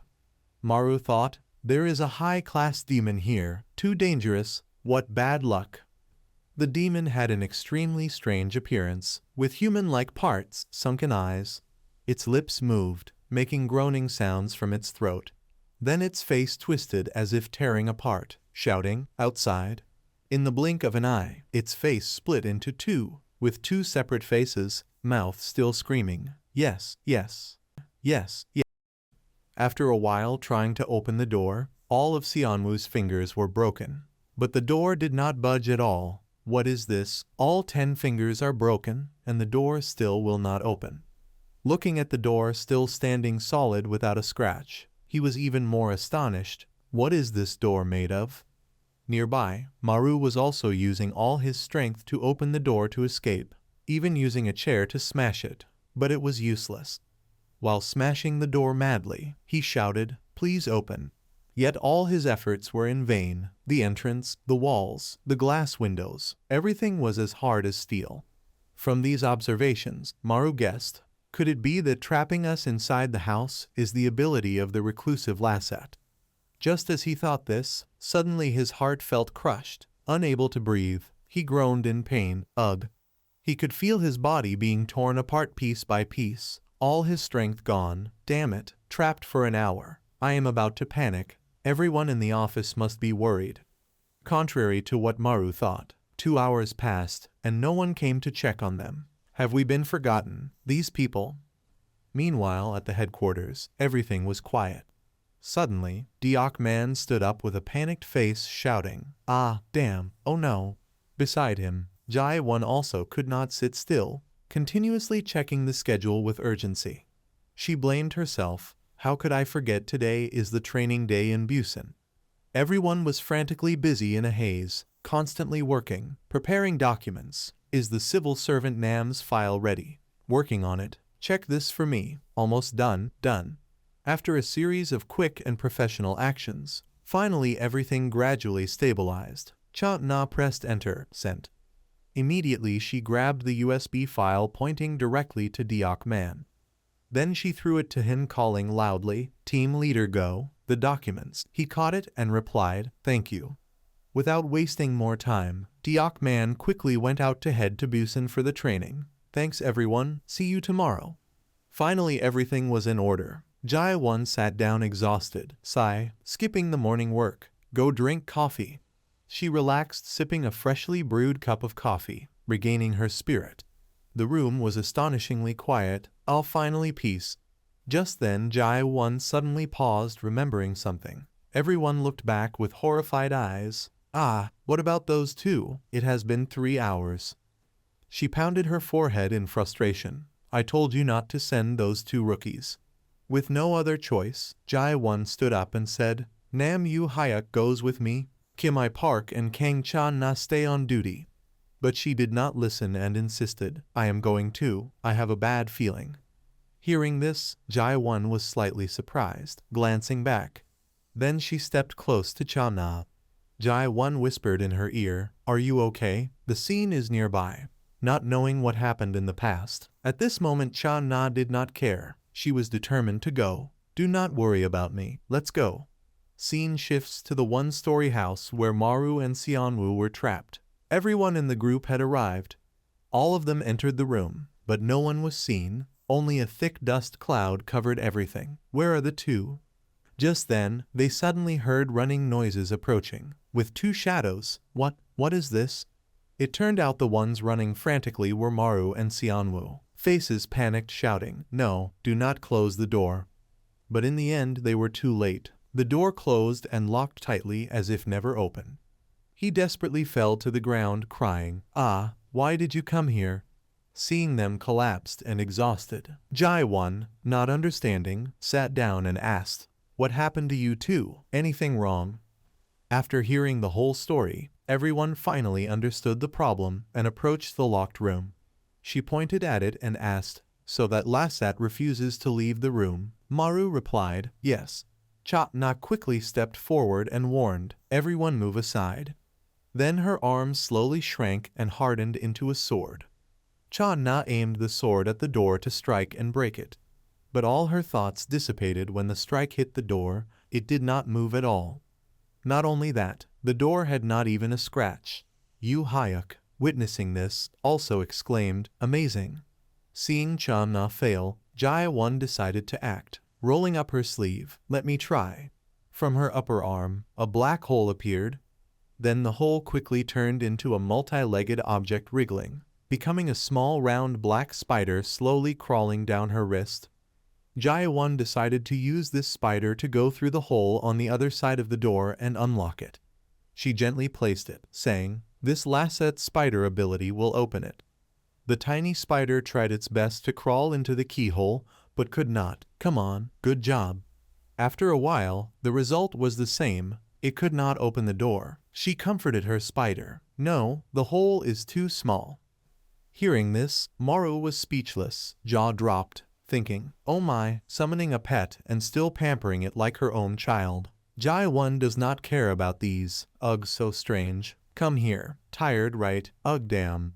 Seeing that they tried many methods without success, Xianwu glanced at Yu Hayek and asked, Civil Servant Nam, stop standing there. Use your ability. He calmly replied, I have no attack ability. Hearing this, Maru added, in other words, useless in this case. Receiving these remarks, Yu Hayek was furious, eyes blazing, and asked back, What about Yuhan Maru? You absorbed the Lasat reflection ability. Why not use it? He waved his hand explaining, I cannot see the opponent. Moreover, it is too far. I cannot activate the ability. He laughed, teasing, What? Truly useless. Ignoring their argument, Xianwu looked at Jai-1 and Cha Na and asked, Is anyone at the office? Will anyone come to save us? Jai-1 worriedly replied, The team leader went to training, back tomorrow. Suddenly remembering something, Yu Hayek smiled and interrupted, What about Specialist Kim I-Park? Just after saying that, the group was horrified to see him standing there silently. When did he come in? He smiled blankly, saying, You were late, so I came to check. Yet no one even noticed his presence. After a while, I-Park finally stepped forward to check the locked room. Seeing him stand there with no reaction, Jai-1 curiously asked, Specialist Kim, how is it? Can you handle it? Just then, he suddenly collapsed unconscious. Witnessing this, everyone was extremely confused, not understanding what was happening. Maru asked in astonishment, What is he doing? Sleeping? She shrugged, I do not know. Specialist Kim mainly does office work. I have never seen him use abilities. Hearing this, everyone fell into despair. Maru and Xianwu sighed, Why is this happening? Seeing the people standing there useless, everything fell into deadlock. Thought someone would rescue, but all were useless. Suddenly applause rang out, making everyone pause. Jai-1 proposed a solution. All right, gather. Let us think of another way to escape. Xianwu angrily interrupted. There is no other way. She asked back, Should we just stay here? Standing nearby, Yu Hayek also suggested, Wait until the team leader returns. Anyway, it is not attacking us. Hearing this, Maru shivered. You mean we stay with this Lasat until tomorrow? The group discussed back and forth, but could not find a proper solution. Meanwhile, Cha Na did not participate, standing silently aside. This made Maru curious. Why is Specialist Kang Cha Na not saying anything? Yu Hayek pointed at the door asking, Does anyone find it strange? Why is the Lasat not moving? How does it intend to kill us? Just after speaking, the ground suddenly shook strangely, making everyone panic and shout, Cha Na sensed something and ran straight to the nearby room. It was the sound from the bedroom. Without hesitation, she pushed the door open, and this time it opened easily. Witnessing this, Cha Na's eyes widened in shock, unable to speak. She could see dust rising from the corners, and the house was actually shrinking. The ceiling fan, once in the middle, was now crushed against the wall in an instant. The group shouted, What? The house is shrinking. Finally, Xianwu realized the problem. Now I understand the purpose of the reclusive Lasat. His eyes widened. Its purpose is... The demon continued according to its calculation. Sitting still, it raised its bony thin hand. Then it clenched as if controlling the whole house with its will. When its hand squeezed, the house creaked and disappeared, leaving only the space it occupied. And that was its ultimate goal, leaving only itself in the house. Maru, scared, thought, Damn, if we cannot destroy this Lasat, will we all be crushed by the walls? The walls advanced closer to everyone. His face turned pale, desperate, wondering, What should we do now? What should we do? 4 years ago, at that time the house was still the home of a normal family. A grandmother and her grandchild were sitting picking vegetables in the front yard. At that time, Cha Na had not yet become a special civil servant and was just a normal student, cheerful and energetic. Grandma, King Yun, seeing her sister return, the boy ran over happily and called out, Sister Cha Na. The grandmother was also delighted and stood up to ask, You have arrived, Cha Na. And so the grandmother and grandchild continued a peaceful day. The grandmother urged, Come inside. That evening was a rare night that Cha-na stayed at home because she had to study far away. Kang Yoon was very excited about this, wishing that every day we could sleep together like this. The boy reminded, when you are on break from university, you must come here to play with Grandma and me, okay? She cheerfully patted his head and replied, I know. Just as she said this, her expression froze as she glanced at the opposite wall. On it appeared drawings of 3 people drawn by Kang Yoon himself. What is this painting? Drawing on the wall will get scolded by Grandma, the boy replied. No, it is not like that. He happily sat up and told, Grandma praised me for drawing it well. Looking at the result, which included Grandma, sister, and himself holding hands happily, the boy smiled and said, This is our happy family picture. But now returning to the present, that painting still remained on the wall, surrounded by thick golden sand. The wall was increasingly pressing tightly, creaking loudly. Seeing the wall with the painting being buried, Cha-na could not bear it and shouted, No, not like this. Immediately she lost all reason and bit strongly into a wound on her arm and screamed, No. From that arm, a weapon began to appear and extend. Cha-na thrust the sword straight toward the corner of the wall to prevent it from shrinking further. However, no matter how hard she tried, her strength was completely insufficient against the demon, her arms shaking violently. Even the sword was quickly bent under the pressure. She had to brace her legs against the wall to bear her body and stay upright. A few seconds later, a crack appeared on the sword and spread along its length. Seeing the situation was not good, Cha-na continued to bite her arm to let blood flow and supplement the sword with more power. The sword needs more blood. But no matter what she did, it still had no good result. Her legs were too weak to stand firmly. Her jaws clenched, veins bulging on her face, but her arm refused to let go. Seeing the situation increasingly dangerous, Jae-won shouted, Specialist Kang Cha-na, stop, it is dangerous. Without hesitation, Maru rushed quickly to Cha-na at the most dangerous moment. Fortunately, he managed to lift her and jumped to the side to avoid the crushing wall. The sword broke into 2 pieces with a dry snap. Witnessing this scene, Cha-na fell into despair, eyes wide open but unable to do anything. Looking at the family painting being ruthlessly crushed, tears flowed from her eyes. Finally, everything was buried under the sand wall. But fortunately, because of this incident, the wall did not shrink further and stopped. Maru and Cha-na fell onto the ground. Everyone opened their eyes in shock and shouted, It has stopped. After everything calmed down, Maru rubbed his aching head and sat up. Ugh. Jae-won ran to Cha-na and gently patted her face. Specialist Kang, are you okay? Seeing no movement from her, she was unconscious. He explained, It seems she is exhausted from using too much power. He asked curiously, But why did she? Jae-won did not hide anything and replied, Actually, this is the house of Kang Cha-na's grandmother. Hearing that, Maru was shocked and exclaimed, Huh. She continued telling, Cha-na lost her grandmother and younger brother in this house to a Lasat, and it was here she awakened her powers. Finally Maru understood everything. Looking at Cha-na with eyes full of sympathy, I see. Even though unconscious, her tears kept flowing over her small face. Yu Hyuk began to approach, curiously examining the wall. Luckily, I thought the whole house would disappear. Jae-won added, Yes, we should go outside before the wall moves again. Looking at the small crack on the wall, she asked a question. Do you know the saying?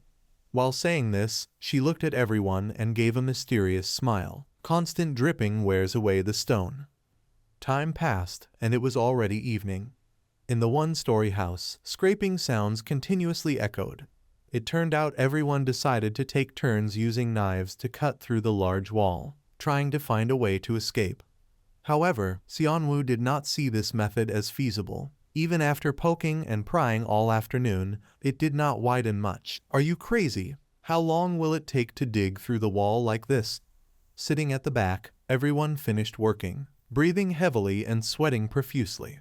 Before Maru could rest a little, an object flew toward him, startling him. Huh. Seonwoo could no longer do anything and pointed to the wall, urging, change shifts. he shouted in shock. Ah, so fast. However, he felt that his body had lost all strength, his legs and arms trembling, hands tired, stomach hungry, throat dry. But just as he grabbed the knife, another small hand reached out. Channa took the knife without hesitation and replied, "Let me do it." Seeing her awake, Maru asked in surprise, "Oh, you are awake. Rest a little more." But now she no longer cared about anything, constantly using the knife to scrape the wall. "I am fine." Seeing her struggling hard, Maru could only stand there and watch. Finally, he could not help but stammer, "I heard this is your grandmother's house." Maru continued, "The house is empty but so clean. I was wondering, do you clean it often?" She did not avoid the question and replied, "Because I have always been waiting." Curious, he asked, "Huh, waiting for what?" She glanced back and explained, "Waiting for the Lasat that killed my family. It will definitely come back here." Hearing this, Maru did not understand why Channa was so persistent. How did she know it would return? In her mind, the events of that day were still vivid, the small figure of her sitting in fear in a corner because of that Lasat. At that time, Channa had not become a special civil servant. She had no powers to protect her family. In front of her, that demon appeared with a head full of wriggling tentacles, on its hand connected to a large blade. She exclaimed, "It is different from the others." Realizing that the direction the demon pointed was not her place, Channa startled and looked back, where a shadow faintly appeared. In the corner of the wall was another demon with eyes shining like headlights. The scene was too horrific, making a small girl like Channa unable to hold back tears. That one had a human shape and seemed to be a man, but the face could not be seen clearly. Remembering this, she told, "It has its own purpose and intelligence. It is not simply killing like other Lasats. Within the next year, when the Lasats invade the human world, it will definitely return here." Hearing this, Maru asked, "That is why you stayed in Gangwa team, even though you are level 7. She replied, "Are you disappointed? Because I only care about the Lasat that killed my family." But contrary to what Channa said, Maru did not feel that way. "No, I also do not have any noble ideals being a civil servant. I only do it unwillingly, and the pay here is also high." She continued to interrupt. "Then you will go to Seoul headquarters, right? I heard the pay is higher there." He was startled. "Oh, how did you know?" It turned out that on that day, Channa had witnessed Il-Du coming and inviting Maru to join. "I saw it. That day I came back for a moment. I saw you talking." Maru stammered and explained, "Ah no, I mean I had not decided yet." She smiled and said, "You will do well." Just as she said that, her gaze fell, "Because of you." But before Channa could finish, a loud noise made everyone freeze in place. The wall was shrinking again, the house moved, what, moving again. Everyone shouted to run out of the room to escape. "It has started. Everyone hurry to the corridor." Maru and Channa followed everyone, running fast before the room disappeared. In his mind, her words just now made him restless. "Because of you." Then what? What were you going to say? Maru did not hear clearly. "Ah, I want to know." In the blink of an eye, time had passed to the next morning. The sun began to rise and shine its early light down onto the one-story house.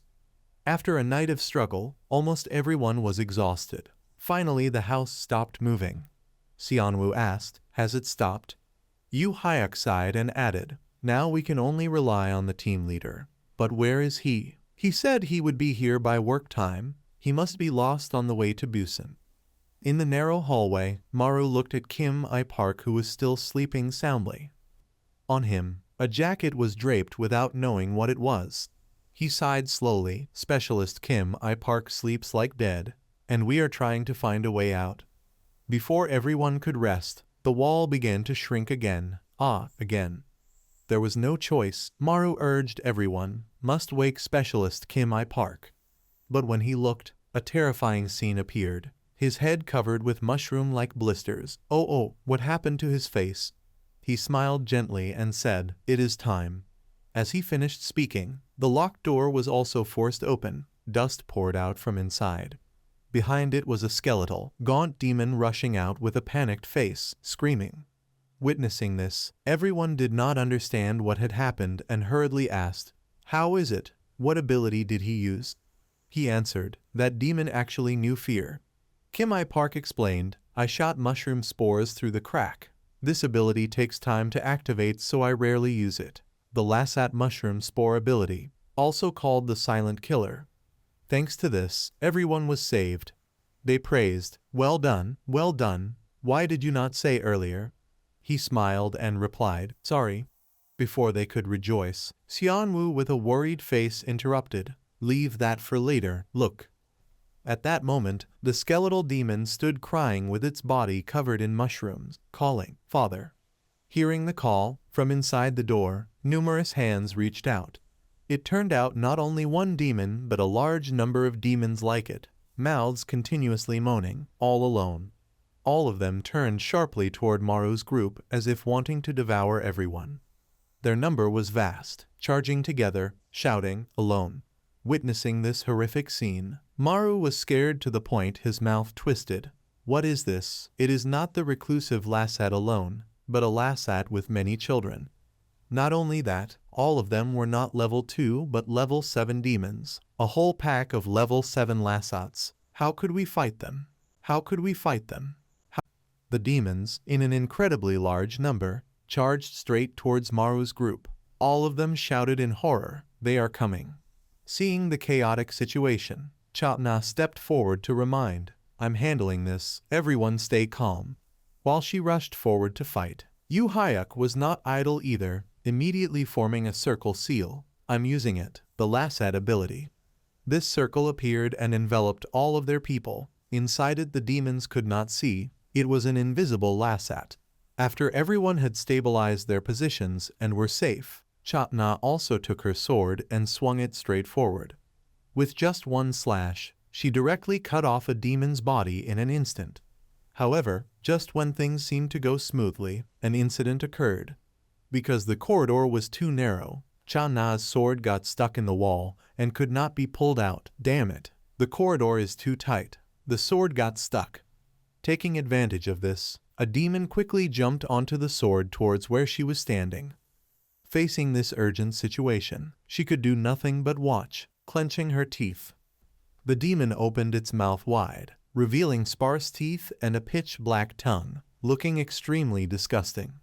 At that moment, Maru appeared, rushing forward to bite the demon's neck, saving Cha-Na's life.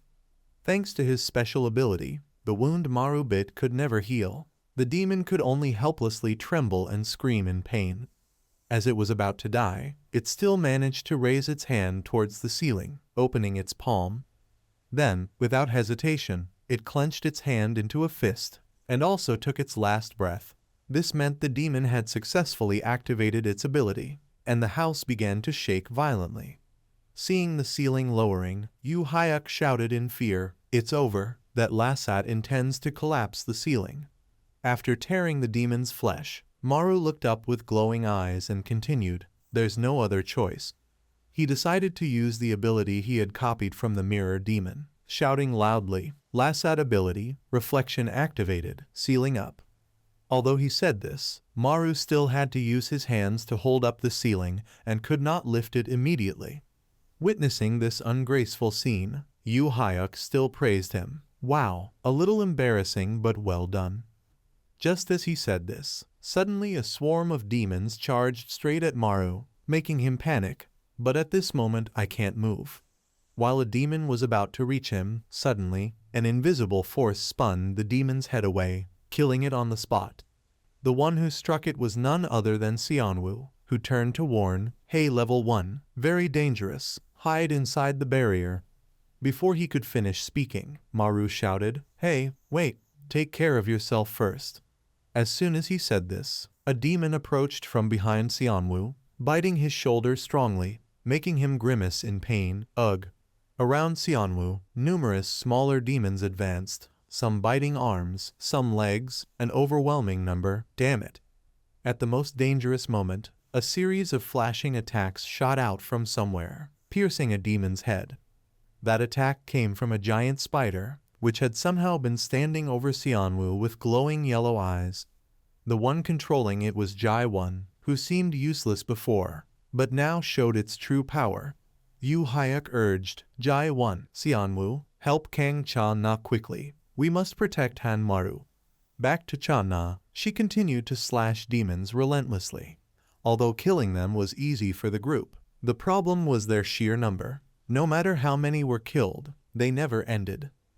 While everyone fought fiercely inside the barrier, Maru still stood holding up the ceiling. Not only was he working, Yu Hayek also did his part, creating a protective layer, both exchanging glances. The new atmosphere became awkward. Ahaha, she fights so cool. Yes, we are not hiding here out of fear, it's defense. At the same time, behind, Jai 1 used her observation ability to check the situation and noticed something strange. She curiously said, Strange? Why do Lasats keep coming out of that room? Maru replied, Then. Without wasting more time, he quickly dashed outside the barrier, rushing to the door, making Yu Hayek startle. What is he going to do?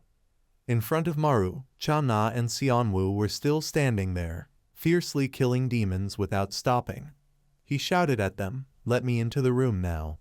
Hearing this, both of them glanced at each other. They didn't ask more questions and trusted him, directly opening the way for Maru to enter the room. After a strenuous movement, Maru finally jumped straight through the door into the room with the densest sandstorm. The space inside was suffocatingly thick, limiting his vision. Observing carefully, he was shocked, exclaiming, What is this? Inside, countless demons stood in a long row facing a corner. It turned out that the real demon was huddled in the corner, with red threads connecting it to other demons. Seeing this, Maru angrily cursed, You bastard! You only dare to hide in the room and send your clones to fight, coward. As he spoke, the demon began to react, its body deformed, spawning multiple heads. To prevent it from doing that again, he decided, raising both hands to the sky, then, from above, creaking sounds echoed, accompanied by thick dust. Immediately, Maru pressed down, wanting to use the ceiling to destroy it. No escape. As the demon looked up, the ceiling fell straight toward it. It curled up motionless. Time was tight. Maru rushed to the only exit. The ceiling lowered more than halfway through the door, yellow dust blurring vision. At that moment, Maru felt hopeless, clenching his teeth. Suddenly, two familiar figures appeared by the door, waiting. They were Xianwu and Cha-na, both stretching their hands to him, shouting, Han Maru, jump! With their help, he gained strength, reaching out and leaping outside. Finally, Xianwu grabbed Maru's hand tightly, without hesitation, pulling him from the pit in an instant. As he jumped out, the ceiling collapsed, crushing the demons inside. Seeing the horrifying scene, Maru couldn't believe he survived, breathing heavily. Everyone raised their hands in joy. Done. Jai 1 and Yu Hayek ran to Maru, praising him. Your reflection ability is amazing, Han Maru, very different from when you fought the Lasat on the mountain. Maru laughed shyly, ha ha ha, right, don't praise me too much. Although everything was resolved, Cha-na still felt no joy, her eyes full of regret. She looked at her house filled with memories with her grandmother and brother. Now there was no one left. The scene appeared in her mind when she happily ate with everyone. Behind, Maru quickly noticed this abnormality, looking at Cha-na, thinking, Specialist Kang Cha-na. Thinking this, he put his hand on his forehead. As the mirror shard gradually disappeared, the Lasat was dead. She need not worry anymore. Maru's gaze focused on the demon's corpse on the ground. Then, without hesitation, he bent down, tearing its arm frantically, making Yu Hayek step back in fear. Ugh, what are you doing? After consuming the monster's flesh and absorbing its power, Maru stood up, wiping blood from his mouth. Fortunately, after finishing, the surrounding sand still lingered, not fully disappeared. Luckily, there's still smoke in the house. I can use it. Maru then used his ability, gradually pushing the wall aside. The floor widened back to normal in no time. Not stopping, he ran to pull the rest of the walls open. But it was too late. The sand had disappeared. Maru's hands trembled on the wall, thinking, slightly moved. Just a little more, just one. Unable to bear it, Cha-na stepped forward, touching his hands to stop him. Enough. She smiled. Thank you. Then she looked at her familiar house where she had lived with her grandmother for so long. The house's roof was now destroyed, sunlight shining directly inside. The family portrait of 3 people remained intact. Later at the headquarters, everything fell silent. Deok Man had completed training in Busan and returned home with a gift. I'm back. But when he entered, the office was empty. No one around. Busan's specialty cake. Huh. Surprised, Deok Man removed his glasses, wondering, I worked hard to buy this. Where did everyone go? He went to another room in the headquarters to ask, is anyone here? Asking several times without answer, Deok Man decided to open the door to check. At that moment, his phone rang. He quickly answered, long time no see, Chief. What's the matter? On the other end, Il-du replied, I asked Han Maru to transfer to headquarters, but he refused. I came to ask why. Facing this, Deok Man seemed to understand, staring inside, stammering, it's about. Inside, Jai-won and Cha-na were sleeping peacefully on the main bed after a tiring day. On a makeshift mat on the floor, Maru, Seonwoo, Yoo Hyuk, and I Park also rested after the fierce battle, clearly becoming close like a family. Perhaps he had grown accustomed to the Gangwa team. From the front, suddenly a sharp slash shot forward like lightning. Immediately after, Maru's body was cut into pieces along with a loud scream. Han Maru. 7 hours earlier, Maru was on his way to work, yawning repeatedly. He walked slowly while complaining. When I was an unemployed student, I didn't know. Going to work is really tiring. My energy hasn't recovered from the battle with the closed-off Lasat yet. Just as he thought this, the sound of an engine suddenly rang out, making him startle and stop, turning his head to look. Behind Maru, a pure white luxury car was slowly approaching. When the car window rolled down, he was surprised to see the driver was none other than Seonwoo. He remembered the previous moment in the house with the closed-off demon. It was Seonwoo who reached out to save him in an instant. Han Maru, get in. Encouraged by this illusion, Maru waved and greeted, good morning, may I ride with you? But Seonwoo's attitude remained the same, his eyes full of disdain as he gritted his teeth and barked, get lost. With that, he drove his luxury car away, leaving Maru standing there furious. This guy is really thoughtless. At that moment, a familiar voice sounded, making him stop in surprise. Without noticing, Yoo Hyuk had appeared, saying, jealous, a fancy car. Yet a new public officer already drives a luxury car. Isn't that a bit weird? He stepped up to Maru and continued, your rookie attitude is poor. Right, Maru replied. Yes, and the personality is strange too. He nodded. Right. Yoo Hyuk laughed mockingly. Really, no matter how handsome, rich, or smart, if the personality is bad, it's all ruined. Surely no friends. They both laughed to console themselves, but inside they thought differently. Ahaha, I also have no friends. This sense of failure envy Seonwoo too much. After some more traveling, they finally arrived at the office.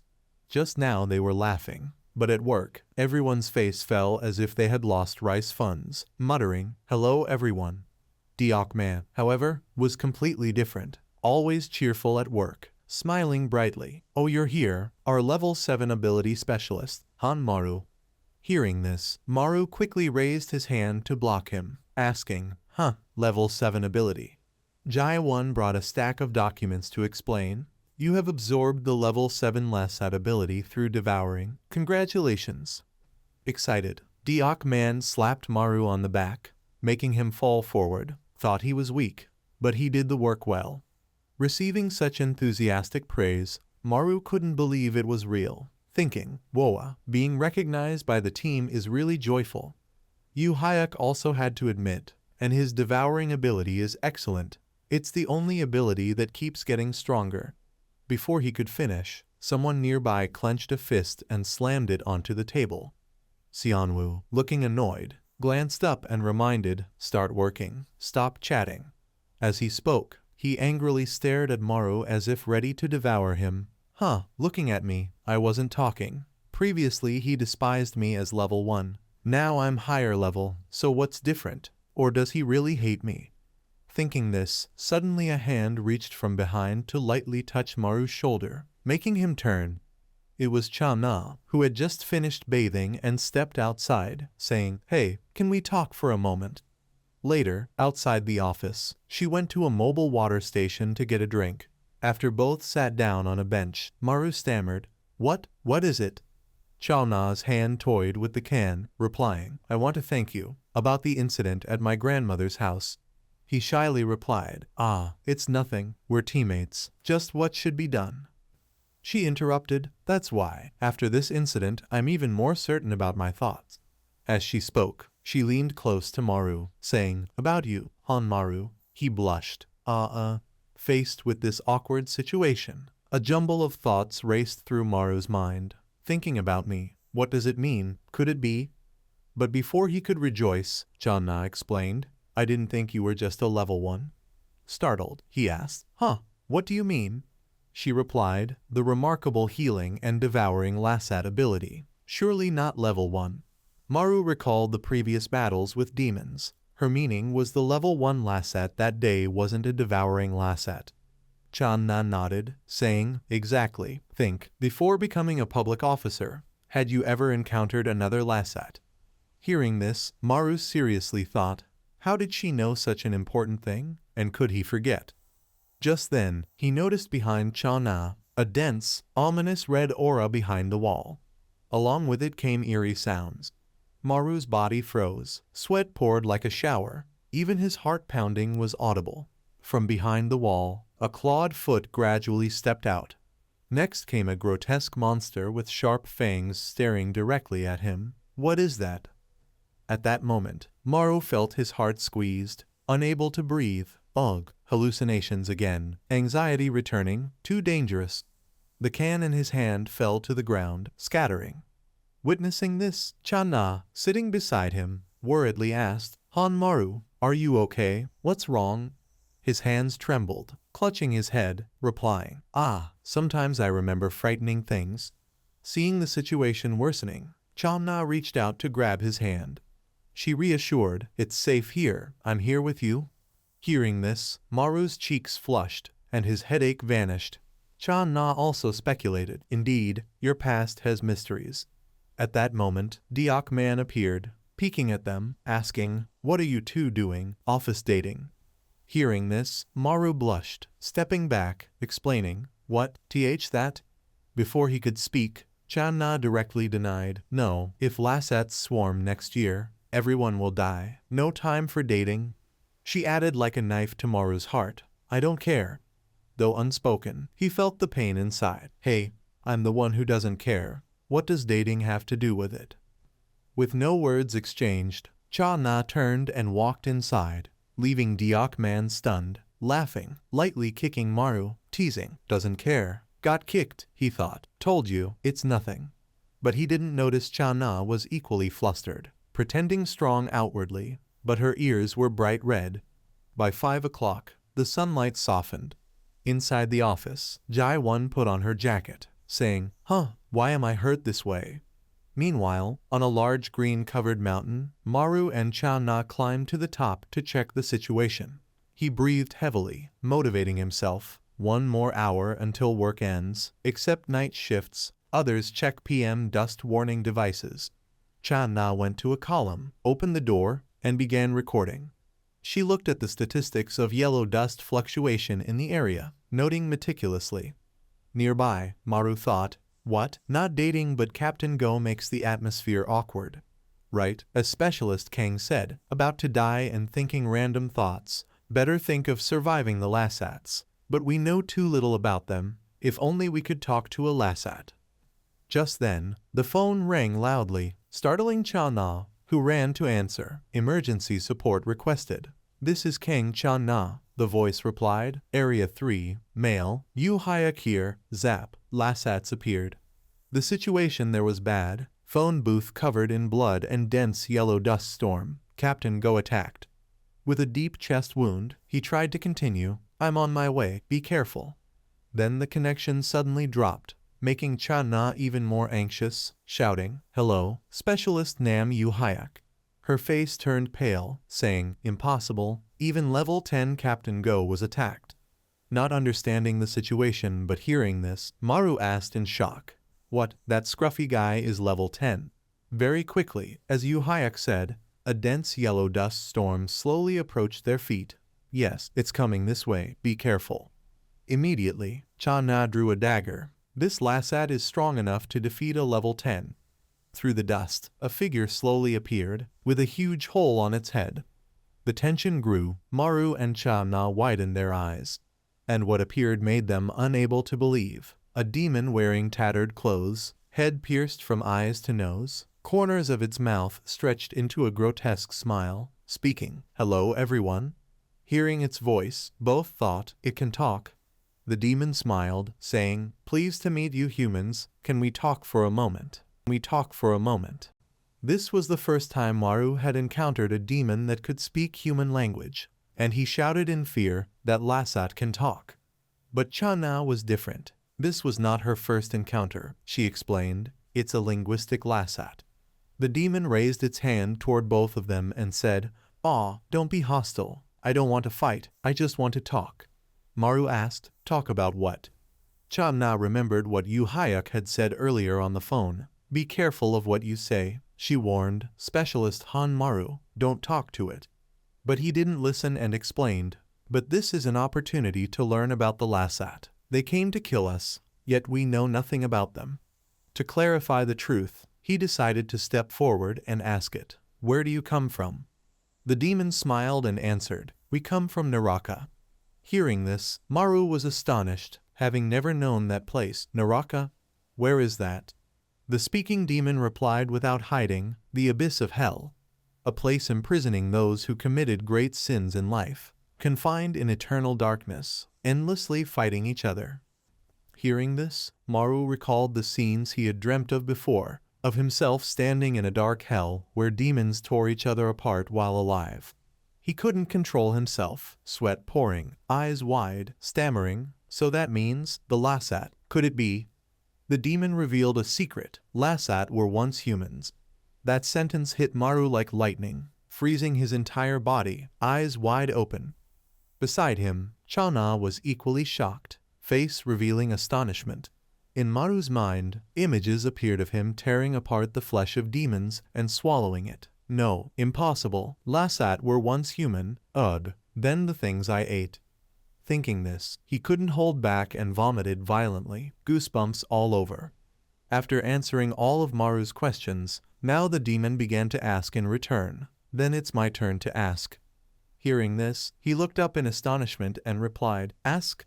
But immediately Cha Na grabbed his hand, pulling him back. She warned, "No, don't talk to it anymore." Saying that, she made a scratch on her palm, seemingly friendly. From her arm, a weapon began to form, but it was the one that had attacked Captain Go and Nam. Having said that, Cha Na stepped in front of the speaking demon, eyes full of killing intent, ready to fight at any moment. Seeing this, the demon still pretended innocence, raising both hands. "Stop, I hate violence." But before it could say another word, Cha Na dashed forward like flying, disappearing from her previous position. Her hand swung the sharp blade straight toward its head, yet it didn't move at all, as if waiting for this. "Killing me won't avenge your brother." These words struck Cha Na like a critical blow, making her pause, eyes showing confusion. Then it continued, pushing her sword aside, because, as it spoke, the demon grinned with satisfaction. The one who killed her brother was herself. This fatal weakness made Cha Na recall everything from before. The scene on that fateful night, when her brother was stabbed through the stomach by the demon. The boy had stood in front of her, shielding her with his own body. Kang Yun turned back, face drenched in tears, urging, "Sister, run." As soon as he finished, the demon pulled the blade from the boy's body, blood splattering everywhere. Cha Na rushed forward in horror, reaching to catch her brother. But it was too late. The wound was too severe, and the boy died in her arms. His small arms dropped, ending a pitiful life, leaving Cha Na there with endless pain, tears streaming as she screamed in despair. Back in the present, when she regained consciousness, blood flowed from her mouth. She collapsed to the ground. The demon continued, He died protecting you. As the older sister, you should have protected him." Witnessing this, Maru couldn't bear it anymore and ran over, shouting, "Specialist Kang." When he reached her, she had collapsed into his arms with a fatal wound in her chest. The wound was right at her heart. Breathing labored and weak. "What's going on?" Heart stabbed.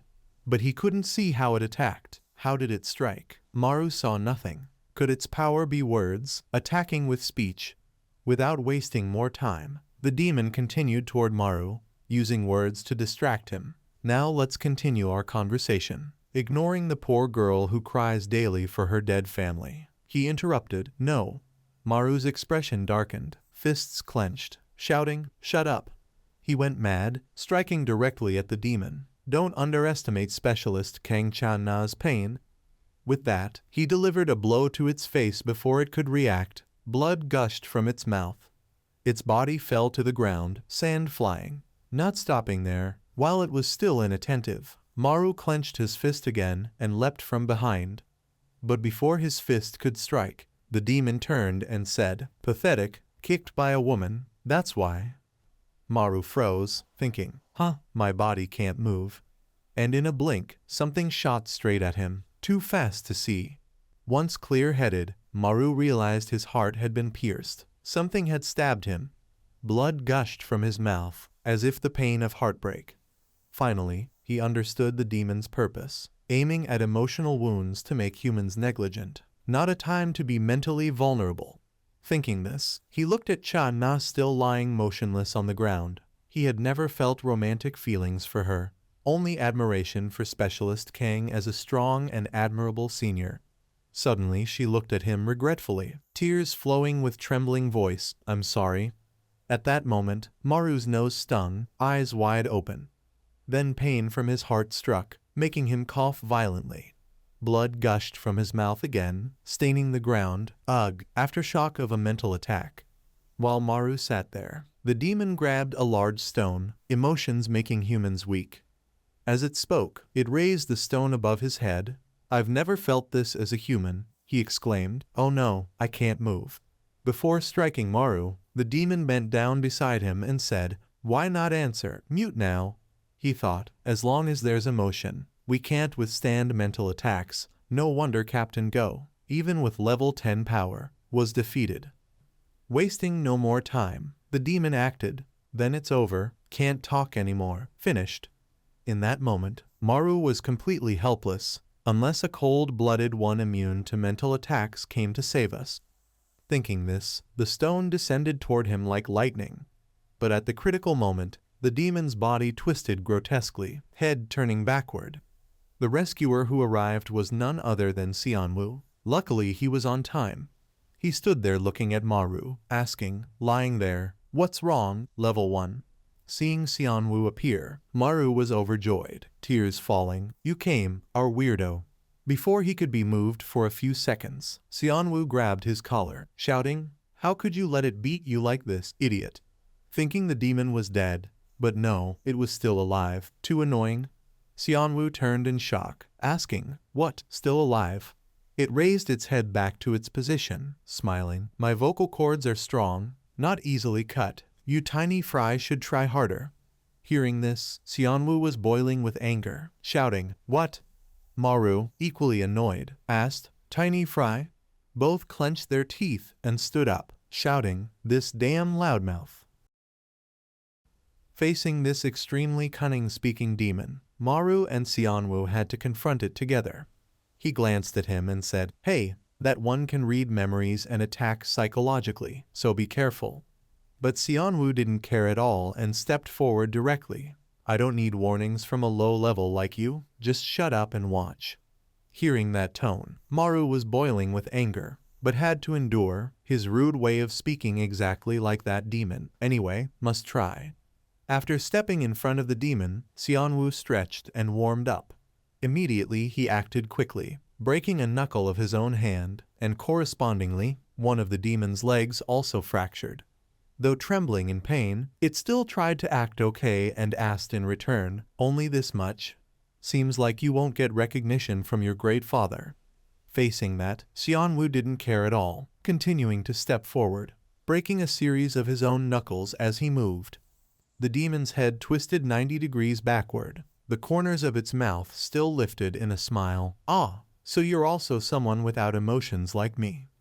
But the next words it spoke made him pause for a moment. Rightly so, the child of a woman abandoned by her husband, going mad and committing suicide, wouldn't they all turn out like this? In Xianwu's mind, the image of witnessing his mother die in front of him as a child never faded.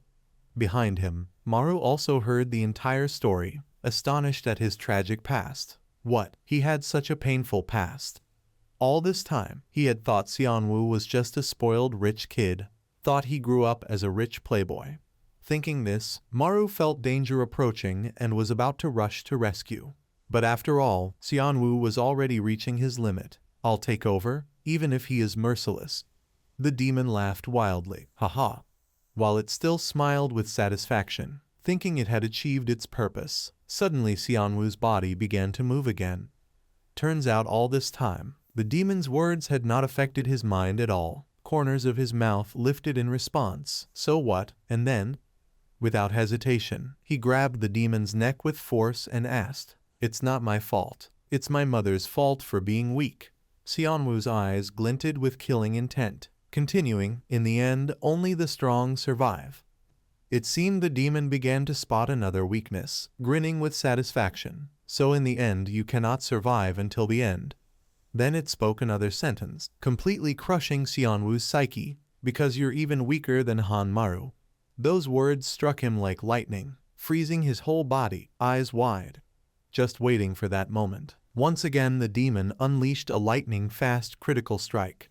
Its aim was none other than Xianwu's heart, while he was still dazed.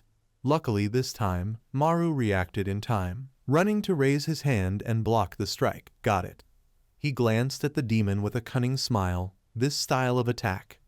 Turns out this strike was the demon's tongue shooting to pierce a human heart, attacking with words to make the opponent lose focus, then stabbing straight into the heart with its tongue. While it was still stunned from being discovered by Maru, Cha Na leapt up, slashing hard to cut its tongue. The slash was lightning fast, leaving it no time to react, blood from the tongue spraying everywhere, making it cry out in pain. After avenging the hateful demon, Cha Na turned to Maru and asked, "Are you two okay?" Though it was just an ordinary scene, in his eyes it now shone brighter than ever. His face blushed, eyes immersed in admiration. "Truly cool." But quickly Maru shook his head to regain composure. "No, can't think about that." Turning back to Xianwu still dazed, he shook him. "Hey Xianwu, wake up, are you okay?" His face looked dazed, voice groaning, "Am I weaker than Han Maru?" Hearing this, Maru also felt helpless. What? This hurts him. But then Maru also felt proud. This guy is that envious of me. Thinking that, he stomped hard toward the unconscious Xianwu on the ground. "Hey, wake up. Don't pay attention to what it said."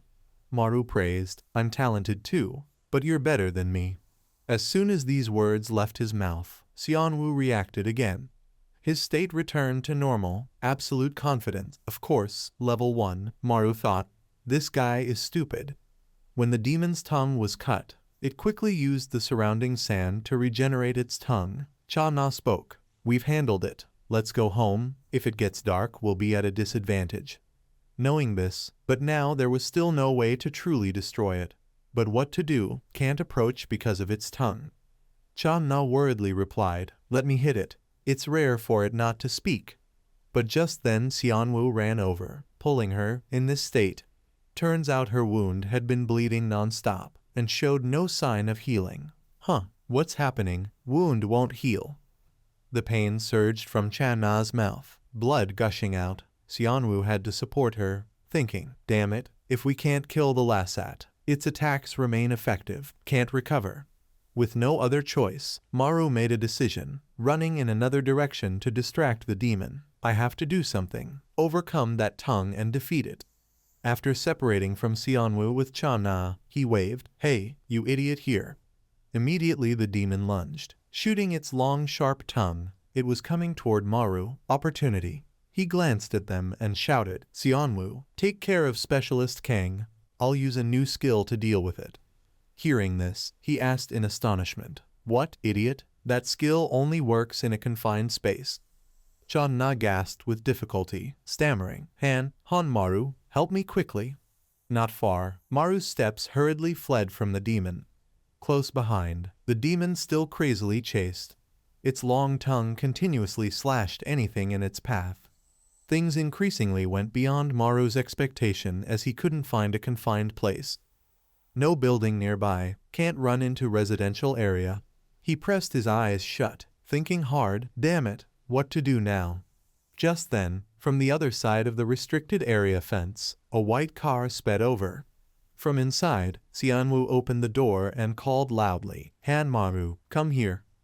After that, he flung the car doors wide to lure the demon inside the confined space.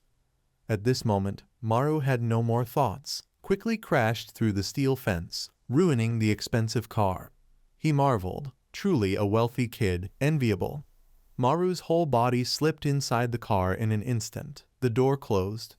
Behind, the demon still frantically chased, mouth wide, tongue stabbing out. In its sight, it saw Maru inside the car. He even waved at it provocatively, "Come in." Without thinking further, the demon fell into the trap and went inside the car without hesitation. Standing outside waiting for this, Xianwu immediately closed the door. Then he signaled Maru, "Door locked." Receiving the signal, Maru quickly kicked open the door and slipped out from behind. Done, he closed the door again, happily saying, "Okay." No sooner had he finished than a lightning-fast slash cut through the air. Maru's body split into pieces in an instant, along with a loud scream, Maru.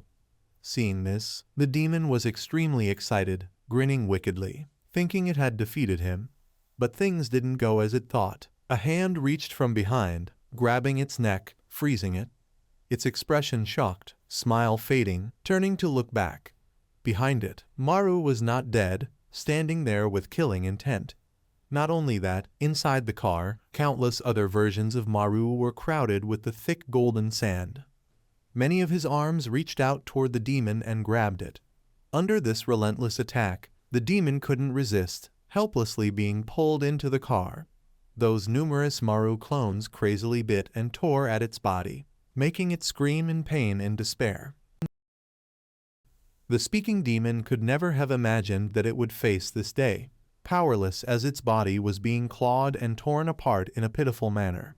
All of Maru's other clones also bit and tore at it simultaneously, preventing it from escaping. Standing outside the car, Xianwu continued pounding on the glass, shouting, Maru, how long do you plan to stay there?" As he spoke, his expression turned fearful, face pale. Why hasn't he gotten out yet? Hearing the noise, finally Channa arrived at the scene, worriedly asking, "What happened? Maru, how is he?" Inside the car, though being torn apart, the speaking demon still used its last bit of strength to employ its psychological technique. "No need to do this, let's talk. Or are you inherently violent like your father?" This made Maru freeze, eyes wide and vacant. In his mind, the image from his childhood appeared again, when he was grabbed by his father by the collar and dragged away. Due to the strong grip, Maru could not react, his breath gradually weakening, coughing harshly. His small body was lifted into the air, tears streaming as he cried out, "Who?" Suddenly, the corner of his father's mouth stammered and spoke, "Must." Thinking of this, the demon dug further into Maru's subconscious. When that old man disappeared, "How would you feel? If it were me, I'd feel relieved." Unable to let this demon continue manipulating his mind, he frantically slapped his ears. Only when his ears were bleeding and he could hear nothing did he stop. Maru's eyes revealed killing intent as he looked at the speaking demon, shouting, "Stop playing with people's hearts." Yet even knowing this, the demon refused to give up, its mouth curling into a sinister smile. Then it continued speaking with its mouth movements. Witnessing this, Maru could not endure, raising his hand, "As long as I don't hear your attacks, shut up." All the other arm clones of his also simultaneously grabbed the demon, holding it still inside the car. Without hesitation, Maru decided to destroy the entire car while still inside, clenching his hands. A huge explosion roared, tearing apart the car roof, flames blazing. Outside, Cha Na was horrified by the scene, rushing forward, shouting, "Stop!" But immediately, Xianwu grabbed her and pulled her back to prevent her moving aside. When the fire contacted the fuel, an even larger explosion occurred, sending shockwaves outward. The car was crushed, blood gushing out, staining a wide area dark red. Cha Na could also feel the golden sandstorm dissipating, indicating that the demon had died, the yellow smoke disappearing. She could not believe what she saw. The car wreck remained still, and Maru was nowhere in sight. Her face showed fear as she tried to pull the car aside to search. Must quickly get Han Maru out. But seeing the car wrecked like that, Xianwu felt there was truly no chance left. Too late. At this point he's dead. Cha Na shouted angrily, "No, Han Maru has a different recovery ability from ordinary people." Even with her hands scratched and bleeding, she continuously pulled away the car debris. If she could get him out before the smoke vanished, he would survive. Watching her refuse to give up, Xianwu began to feel unsettled. With no more time to think, he finally decided to step forward to help Cha Na rescue Maru. He forcefully yanked the car debris, thinking, "Damn it, he's bending his own body, this idiot." Meanwhile, Maru was sinking into another pitch-black space, unable to discern where he was. Though conscious, he could not open his eyes, sitting still. "What? My body feels numb. That noisy Lasat is nowhere. Did I defeat him?" Then in his mind appeared the image of when the demon tried to say something, but what was its final word? To clarify, Maru began reconstructing the demon's mouth movement, "myself." Its final words are letter 1 EAFC Sao. The demon spoke to Maru, "Found you, remember your mission." The more he heard, the more confused he became, not knowing what the demon meant. Mission, what does it mean? While Maru's eyes were still dazed, the demon suddenly screamed, "Wake up!" Those words snapped him back to reality, eyes wide, crying, "Who?" Looking at his own body, Maru felt something inside his stomach trying to burst out. In the blink of an eye, a hand with sharp claws pierced through his stomach, staining his white shirt dark red. It carried a grotesque shape. After piercing his stomach, it began creeping toward him with its two glowing eyes. On its shoulder, there was also a mouth with sharp fangs, a long tongue constantly flicking. Seeing this demon, Maru trembled, drenched in sweat, asking himself, "What is this?" Just then, the grotesque thing bent down, facing Maru directly. Not only that, it could also speak softly, "Do you remember me?" Facing that, he was scared pale, not daring to utter a word. Only now did he realize, this is the thing he had encountered as a child. This demon emerged from the golden dust and approached him on all fours. Its face was different from other demons, eyes like human eyes. Witnessing this, Maru shivered, hiding behind his father, urging, "Dad, a monster, we have to run." But he didn't, instead grabbing Maru by the collar and lifting him up. His face looked terrifying, eye sockets deep, speaking, "No, from now on you must fight it." Maru, scared to tears, asked, "Why? Why is it like this?" He answered, "You must acquire its special Lasat ability, then you can enter hell." Before Maru could react, he straightaway threw him in front of the ferocious demon. Maru's whole body was too scared to sit up, only daring to glance forward, tears and snot streaming. There, the monster waited, mouth full of fangs lunging like a moth to flame. Outside, Xianwu did not hesitate to break a finger of his own, thinking, "Still a little smoke I can use." Luckily, thanks to this ability, the entire hard shell of the car was stripped away. Done, he moved forward, peeking inside to search for Maru. But the scene left him completely despairing. Maru lying there curled up, body deformed, blood continuously flowing. Facing the teammate who had been at his side, now motionless, Cha Na and Xianwu temporarily did not know how to react. His broken fingers trembled in pain. Too late, the golden sand needed for recovery had vanished. He turned away, suppressing the overwhelming emotions within. Cha Na had not given up, sitting beside Maru's body, holding his hand, calling, "Han Maru, can you hear me?" As soon as she spoke, his arm reacted, grasping her hand tightly. Immediately after, something even more astonishing occurred. A golden sand stream rose from nowhere. Impossible, impossible. It turned out the sand was emerging from Maru's nose and mouth. This human-generating golden sand, just like a lassat. When exposed to the golden dust, Maru's broken arm quickly restored. His broken leg also healed, returning to its original shape. Maru's entire body was being regenerated as fast as possible, along with the golden dust continuously streaming from his mouth, streaming from